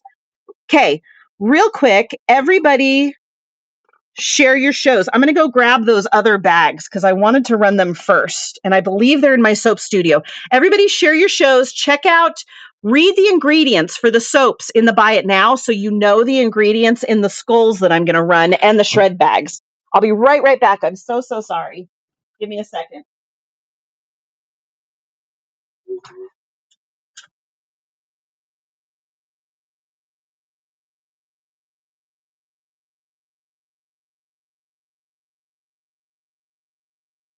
I've got them. Okay, here I come. I was rushing this morning and I accidentally left 3 bags in the soap room. Okay, we made it. We made it. Okay, these, I was going to run these first. These are a bag of tops. Okay, so they're just slightly different. They're slightly smaller, but they're the tops. So you get some of the glitter from the tops. Okay. So if you're a fan of the tops, this is a smaller bag. See, the slices are a little thinner. And we're going to run it for $1. Thank you for purchasing mango, Amy. Dee, hello. This one's running right now. This is samples of the tops of the bars. So you get those little irregular edges. They're kind of fun. These are thinner, smaller bars. I think I have 3 of these with the tops. Dee, how's life treating you? What are you up to these days? Screenshot Tober2. Thank you so, so much. That one's yours. We have another bag of tops. Not that one. Not that one. Hold on. Where's the tops? These are tops. Okay. This is a pile of thicker tops. So you can see the tops right there, the irregular edges. These are a little bit thicker. And it's running right now. I'm doing good, Dee. We talked a lot this morning. Are you just coming in or were you here for a lot of it? I did a lot of talking. I'm surprised people are still in here. You just got here? Oh, we talked about relationships on Whatnot. Kelly Taylor, thank you so much. Screenshot taken. That one's yours. And then let's do some shred bags real quick. Okay. Do you guys know what a shred bag is? And then we'll do some more sample bags. Shred bags are when I bevel my soaps. I save all the shreds. Sometimes I have extra embeds. This was going to be the embed, but it took me like 2 hours and I was like, no way. So we switched to this one, but it has some extra embeds, but this is kitchen kissed. So you take the whole bag, okay? They're knotted up top. You take the whole bag in the shower, you wet it down, and you just wash with the whole bag. Extra foaming, extra exfoliating because of the scratchy bag. And we're going to run this for $1. Give me a sec to put it in. I only have one of each except for the natural and the ash. So if you want this kitchen kissed, I only have one of these. And it's running right now. Shred bag is running. Rosie Creates is in it for 10. We're 12. We're going. And you can hang these in your closet as satchels too. Like you can hang it in your rearview mirror as an air freshener. So it's really nice that way. Rosie Creates $18 for a shred bag. Thank you. Thank you. But you do get 3 of the little tarts, which I think is really cool. Screenshot taken. Thank you so, so much. And then we have a shred bag for Mangoko. So there's all the shred for the Mangoko, and I had a lot of the coconut slices. I handcrafted those coconut slices, y'all. I know. Who doesn't love an apple pie with a sexy man in the background, right? Okay. Mangoko shred bag is running right now. So it's got lots of chunks of the coconut, and then it's got all the shreds of the mango down below. It's scented like coconut water and mango juice. It's like so refreshing. This is a light, refreshing one. We got odds and aces is in at 15, going, and sold. Odds and aces. Thank you. Screenshot taken. That's yours. For anyone that has a payment issue, no worries. Oh, that one got fixed. Just fix it before the show ends if you want the thing to arrive, because I can't send it if it's not done before the show ends. And that's the only reason I ever say it, y'all. It's not to shame anyone, because it happens to me all the time. It's just that I've had a show end before I knew. Mr. G curated. These are all body soaps that can be used on your hand, your face, um, your hair if it works for you. Okay. I've been using this one on my hair and it's been working really well.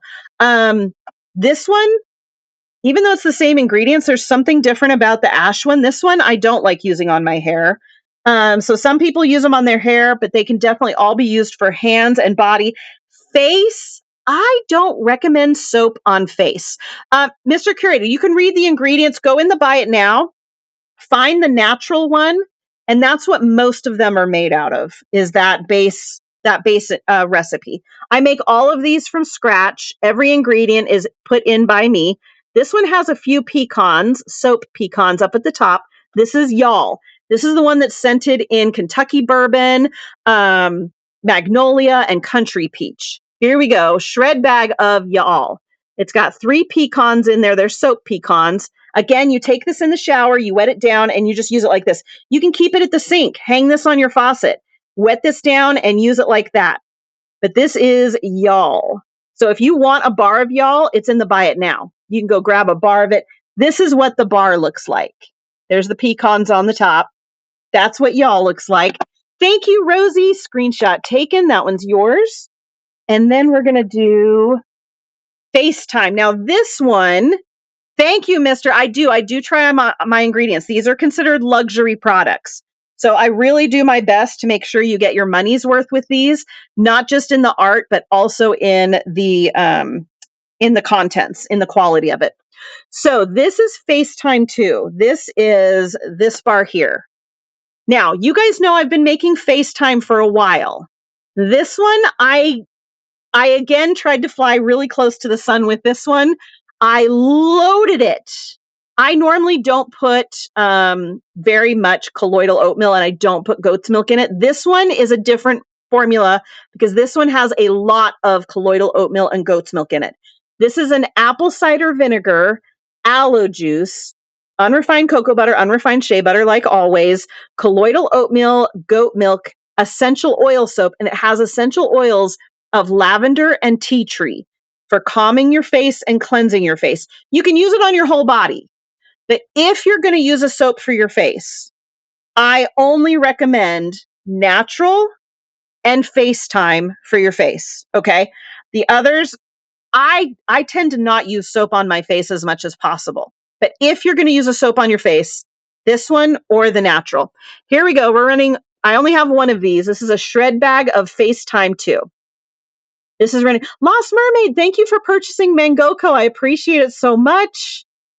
Yes, this is my own formula crafted by me. I spent years working on this formula and I still fine tune it.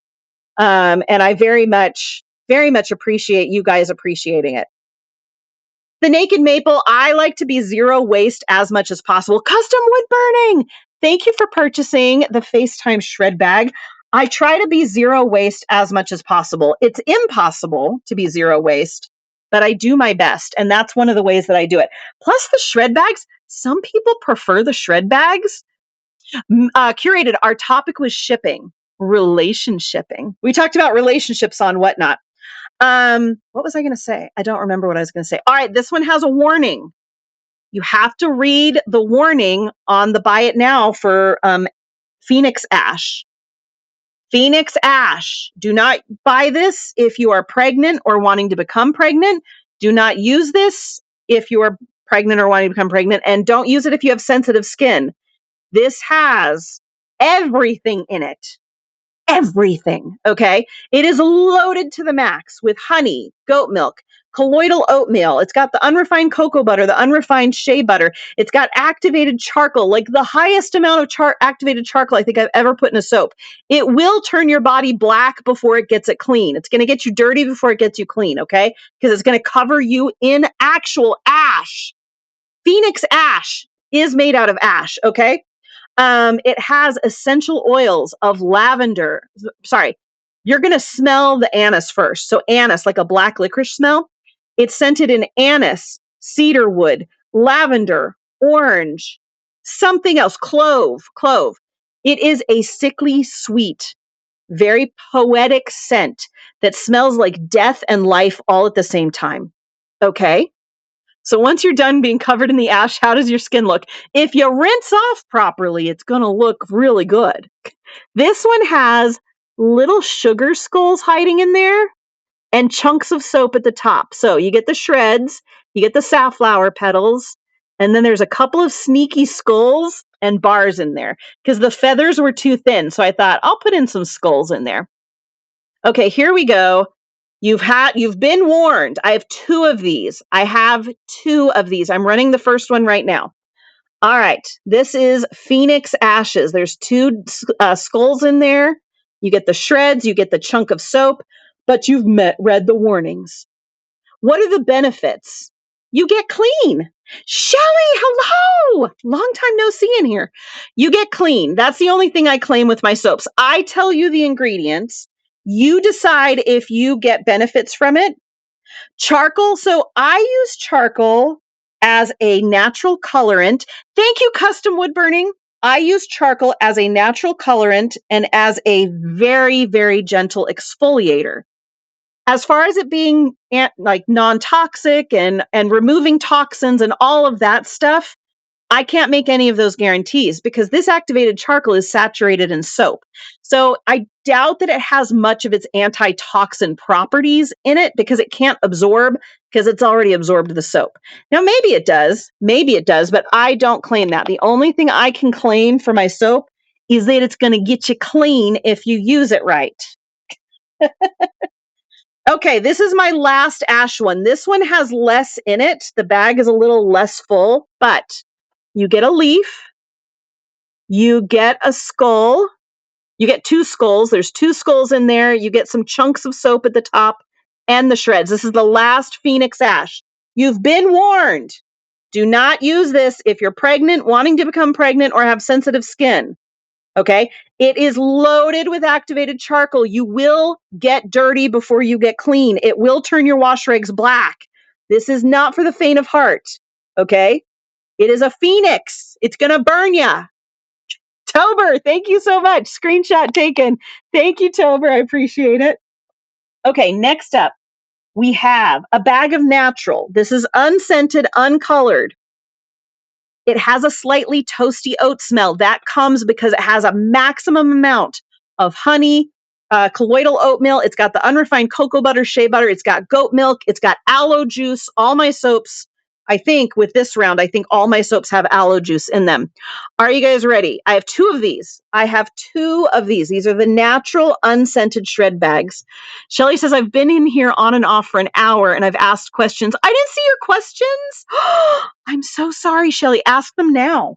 Ask them now. Okay, nobody wanted the natural shred bag. We've got, did we do a shred of y'all? We did. I can't sell that. We already sold that one. Okay, let's go back to the sample bars.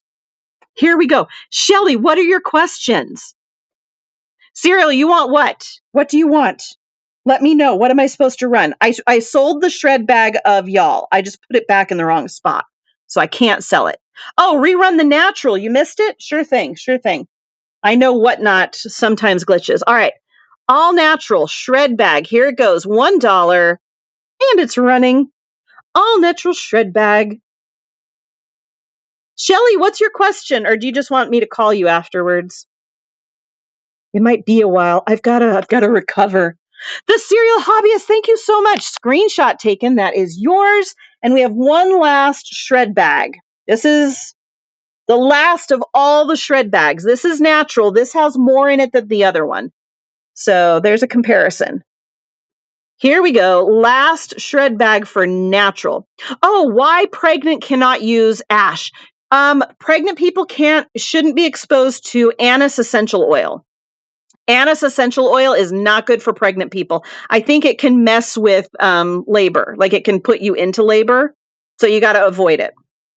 Custom Wood Burning, thank you so much. Thank you for all your support, Custom Wood Burning. And you guys, Custom Wood Burning also makes soap, but she sells her custom burned wood. That's why her name is Custom Wood Burning. It's very good. Yes. So Shelly, if you're still in here, anise essential oil is not good for pregnant people. Clove essential oil can be irritating to skin. Cinnamon, clove, those are spicy essential oils, and they can aggravate your skin. It doesn't mean your skin's going to be really bad, but if you're super sensitive, it can cause things to flare up. But some people use it on purpose because it activates skin cells, because it's kind of like acupuncture, it's like we're going to agitate you to wake you up. So some people use it on purpose. Okay, here we go. Sample bag. These are thinner slices of samples. You get natural, you get y'all, you get Mancoco, Kitchen Kissed, FaceTime 2, and Phoenix Ash. Here we go with a sample bag. Let me find it in the store again. And it's running. Custom wood burning, thank you so much. I hope you love them. She knows it, rah rah. She's an oldie on here. She's probably just like, I'll call her. That's my sister-in-law. She's my BFF. Thank you, Cub Mama. I appreciate it. Screenshot taken. That one is yours. Let's see. I'm going to set those over here. Okay, next one. Again, natural, y'all, Mangoco, Kitchen Kissed, FaceTime 2, and Phoenix Ash, running for $1. We've only got, how many left of these? 3 left? No, yeah, 3 left after this one. 3 left after this one. I get people, listen, I guarantee you tomorrow someone's going to come in and say, do you have any sample bags? I'm like, I always sell out my sample bags on the first day. Pop Wad, screenshot, that's yours. Thank you, thank you. Okay, oops, that goes over here. This, Lala girl, how many quantity do I have in the soap sample bag left? Does it show 3? I just want to make sure. Let me know. Can you guys see the quantity? Does it say 3 before I run this? 3. Okay, good. Shelly says, interesting. I didn't know that. I'll have to tell my mom. I'll explain why the next time we talk, which we need to do when you're done. Okay. That's why I keep checking to see if you're still on here. Call me. I'm going to need to decompress and eat first. Okay. But then I will definitely call you. And if I don't call you, call me at 2:00 my time. Okay. Do I have 2 left? Okay. I'm going to run this one. Okay. It's running. It's running. We're running out of these. And it's going. You get one of each scent. The only scent that's not in here is the dish soap. You don't get dish soap in the sample bags. Pop Wad, thank you so much. Screenshot taken. These make great guest soaps. The size is perfect for guest soaps. Okay, this one here is another topper. These are tops of bars. So you get some of the gold, you get the uneven edges. They might be a little smaller. These are a sample bag of tops. Okay, it's running. Running right now. Sample bag of toppers. You get the natural, you get the y'all, you get the, what is that one? That one? Why can't I think of it? Oh, the Mancoco, the Kitchen Kissed. My brain is fried, y'all. My brain is fried. Amy's Treasures, thank you so much. Screenshot taken. Okay. That was it. They're sold out. They're sold out. No more sample soap bags. Now, I do have, these are expensive because they're huge. Okay. They're big. This is a full skull of natural. I have 3 of these. The start price is not $1, but just in case anybody wants it, it's running right now. This is all natural, unscented. Colloidal oatmeal, goat's milk, cocoa butter, shea butter, aloe juice, all that good stuff. So we have that one. And then we also have the Phoenix Ash soap, which it just looks so cool. Pin, start auction. There we go. Again, this is loaded to the max with all the stuff. Essential oil. It's your first goal completed today. You bought soap. I forgot to pin the notification. Oh, I feel like such a bad person. I'm supposed to pin this. I've had people pinning this forever because they wanted the opening day because I do the samples. The samples are all sold, but we still have soap, so I'll pin it anyway. And I'll start the auction just so people know. Oops. I'm I'm a bad businesswoman. I'm low-key a bad friend. Like, I really am. When I met my husband, When I met my husband, we were friends and hanging out. And then I started to realize I was kind of catching feels for him. And I was thinking he was starting to do the same. So I warned him. I was excited. I was. Still has a sample bag showing. Ooh, okay, because it looks like I have one more, but I couldn't trust myself. Hold on. Do we have one more sample bag? Pin it. Oh, I do have. Okay, so this one's sitting in the corner. This is officially the last sample bag. Rosie Cat Creates says, I found out if you hit the custom button by accident, it keeps your bid the highest. Hence $18 soap, but I still want that soap. Hey, Rosie, that's what custom does for you, though. It prevents someone else from getting it for less than that if you were willing to pay that. But yeah, I totally get it. Or did it instantly go to 18 for you? It depends. You have to slide the slider bar. One way it'll bid incrementally for you, and then one way it just automatically bids that full amount. So you got to be careful with that. Okay, last sample bag. Last. Thank you, Lala Girl, for letting us know we had one left. This is officially the last sample bag. Outside of this, you got to buy the full size bars. Amy's Treasures. Thank you so much. Screenshot taken. That one's yours. Okay. Outside of that, we still have these beautiful soap bars. So this, my wife set a custom bid a couple weeks ago for 2,517. Thank goodness it didn't go above 20. Okay, so she had hers incrementally bidding. I did that once. I was trying to bid 50 and I bid 5,000 something because it has a glitch as people are bidding. It will jump it up for you, but also keep what you're typing. It's so annoying. They got rid of that glitch and then that glitch came back. Okay, this is Mangoko. This is a beautiful soap that is scented in mango and coconut. And you can read all the ingredients down below, but it has these little coconut slices on it. It's got a little gold detail on the top. The glitch is what caused hers. Yeah, that glitch, I told Whatnot about it. They fixed it. And then one of their recent changes, it's back. It's back. Oh, also the sample soap bars, the full size bars that I'm touching, I don't send these to you. I send the ones that I'm not touching and sniffing. The bags I send to you because I'm touching like this. The skulls I have to touch, but they get wiped down before they get sent to you. These are my sample bars. These are going to sit on my tray for like until they sell out. And so I touch them and I sniff them and all that. This is such a refreshing smell. Also, just FYI, if any of you are expecting to smell like the soap after you've used it, please don't. Sometimes that happens. Sometimes there's a fragrance that is so strong, it will stick to your skin even after you've washed it off. But please remember, soap is a wash-off product. So, the essential oil soaps, you are not going to smell like this when you use it, right? You are not going to smell like this when you use it. There might be a lingering scent for maybe 5 to 20 minutes if you've just freshly showered, but then that smell goes away because it's soap, right? Will these store until the holidays? These will store in a dry area. So, because they have humectants in them, they have naturally occurring glycerin, they have sugar, they have other like humectants that help skin help moisture soak into your skin when you're using it. Because they have humectants in them, they will attract moisture. So, if you're in a humid climate, you just want to make sure you put them somewhere dry. As dry as possible is best. If you live in a dry climate, they will last forever. Like they might lose their smell, but they'll last forever. At the most, what might happen if you store them too long is they might get little beads on the outside, and that is glycerin that it's attracted moisture and then pulled the glycerin out. Perfectly harmless. It's actually really good for your skin when you get that first use if it has glycerin beads on it. But that's what happens if you store it too long. But no, it should be fine. Like these have been curing on my rack for 6 weeks now, 6 weeks plus, some of them for 8 weeks. So that's 2 months that it's been sitting on my curing rack. But I also keep a dehumidifier going in there because I live in the South and everything is damp here because we're in a high humid climate.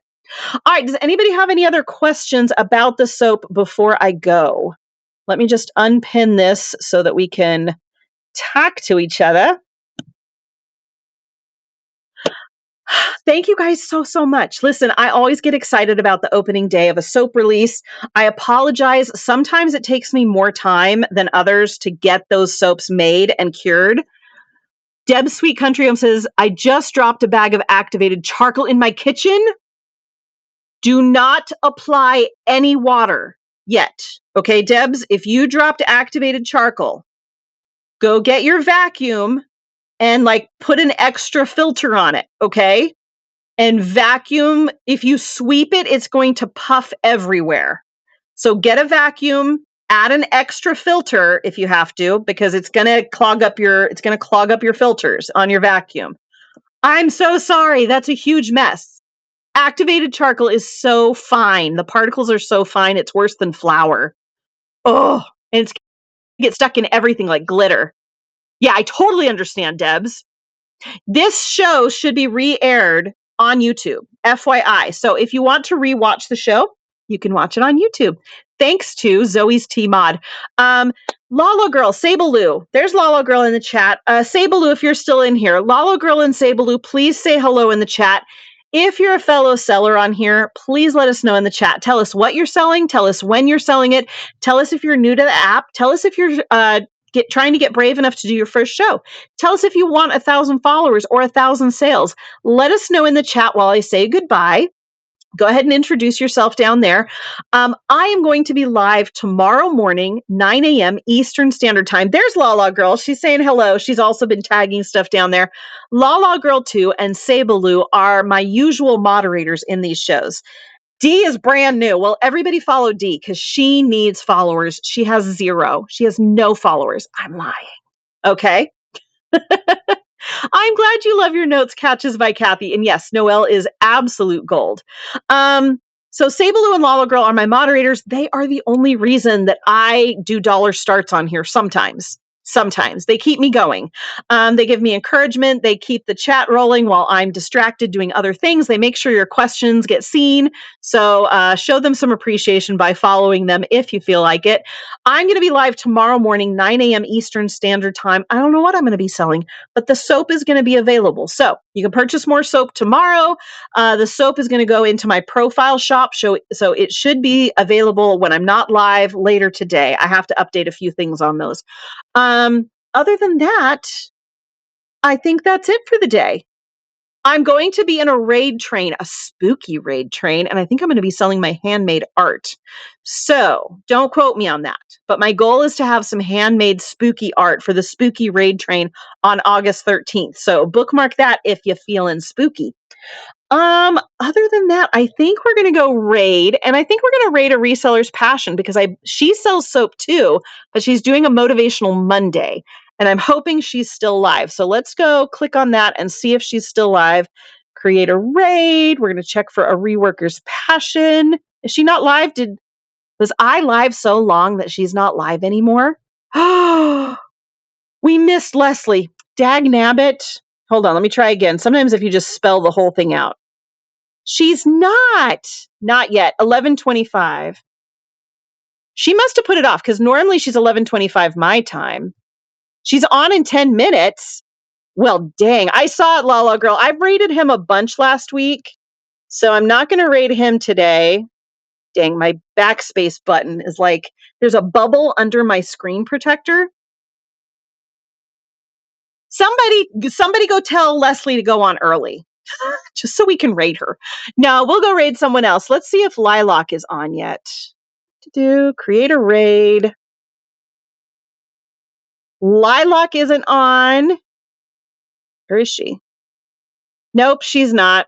You know what that means. I can talk for 10 minutes, Corgi, but I'm going to get really boring. I'm just going to talk about soap. Does anybody have questions about soap? Hmm? Hmm? See, I have all this stuff to talk about because I have notes. These things, these are why I can do a chat show. If I don't have notes, I'm like, why am I here? I want to go eat a hot dog. I want to go sit under a fan. I want to drink some water. How did you start making soap? Ooh, good question. So, about at this point, I think it's like 7 or 8 years ago. My math is not good. Anyway, Why did I make this? Why did I start making soap? So I was delving into YouTube and I went down a rabbit hole and I started watching making videos. And I got caught up in two specific genres on YouTube: beekeeping and soap making. Okay. And I started watching them. And I'm one of those people that I like to learn everything about something before I try it. So I got very interested in these two topics and I was all set to get bees. And then I thought, if I kill the bees, I will never forgive myself. So I went with soap because soap, you can't, it's already dead. You can't kill it, right? So, yes, I wanted to be a beekeeper, but I don't think I could handle killing bees. And I think that I probably would kill bees because I kill plants, right? So I decided to get into soap making. So I started learning how, and I just wanted it as an artistic outlet. I needed something to be artistic in. And I thought, oh, this is new and this is something practical. Everybody needs soap. So someone will use it. Even if they don't like my art, they'll use the soap, right? So I started making soap just as a hobby. Very expensive. Shiny Penny, you are not wrong. Both of them are expensive hobbies. Soap making is actually what got me into reselling. So, because the tools for improving my soap making were so expensive, I thought, how can I make some money? At the time, I was a stay at home mom, right? I was working part time and then a full time mom. And so I started reselling only to purchase soap making stuff. So I started another hobby to pay for the other hobby. And then as things progressed, I started taking it more and more seriously. And then I was like, okay, can I turn this into a business? Because I can't just keep giving people soap. So I slowly started to turn it into a business. And then the business continued to improve and increase. And now I'm at the point where the soap makes money. Instead of having to earn money to pay for the soap now actually makes its own money. Popwad, so my soap studio is in my basement. I have a section in my garage. My garage does not have a car in it, okay? So my garage acts as storage and then half of it is sectioned off for a soap studio. And the smell leaks into the basement. So, you know how basements smell? Basements smell like basements, right? Uh, my basement smells amazing. I walk downstairs and I'm like, oh, I love the smell of my basement because it smells like soap. I know, shiny penny. I'm very lucky that I have a lot of usable space in my house. So I'm not every, and listen, I don't have, did you know you can't make soap in your own house if you have a parrot or a bird, and you can't make it if it's on the same floor as animals? Like you can actually hurt your animals with the scents. Do you do whatnot full time? I do, interrogator. I do. My goal is to make soap my full time thing, but that's going to be a process. That's going to be a process. I only recently, just this year, did I make whatnot my full time thing. Before that, whatnot was always like hobby level, part time. This year, I made whatnot full time, and I am bringing in a full time income with it. And now my goal is to slowly shift from reselling full time to soap making full time, and having the reselling be the pop up thing, like my soap is. That's what we're working on. Also, keep in mind, I am a mother of 5 children. My last baby just graduated. He's going to be staying at home for college, but I am very close to empty nester and I live in a big house because we bought a big house because we have 5 kids. So, I'm in a stage of life where these things can happen. These things couldn't have happened for me, at least not easily, 8 years ago when I first started making soap, right? Popwood says, my lovebird died when my husband got a Teflon pan too hot. Fumes, exactly. Not every home is set up for manufacturing things like this. Like even small children, I would not have made soap if I had small children because the scents can affect small babies too. Like they're super extreme when you're working with them. And then they peter out. The longer the soap cures, the gentler the scent gets. But like I have a location that's my soap studio is located on a completely different floor from the living area, and it's in a corner that only gets used by guests. So it's like very rarely is the room above my soap studio even occupied by people. So I'm very lucky that I have that. There's other people that are trying to do this in like tiny apartments, and there's people that lose their sense of smell because they work with strong scents and it's in their living area and they never get a break from it. It can do a lot of damage. You got to be careful doing these things, okay? Gas your guests. Absolutely. Shiny Penny, do they like to ship? I'll hire your boys to ship for me. I've tried to hire my own boys and they're like, no, they don't like me being their boss. Okay, when is Leslie on? I feel like it's been 20 minutes. Is she on yet? No? Somebody tell her to go live. Somebody message Leslie and say, Liz wants to raid you. 2 minutes? 2 minutes is an eternity on here. I'm such a baby. I just want to eat so bad. But I also wanted to raid her today. That was my goal. The name is A underscore reworkers underscore passion. So, Leslie is a fellow soap maker, and I love to support her. She makes a different type of soap than I do, and both are good. Some people prefer her type of soap to my type of soap, and vice versa. She's different because her soap is her full-time job. So she never, like, she always has it in stock. She sells out, but she's constantly making more.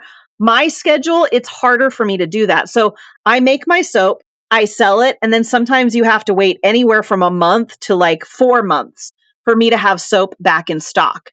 So I always tell people, like, listen, if you want a never ending access to good soap, buy from a reworker's passion because I'm inconsistent with my soap.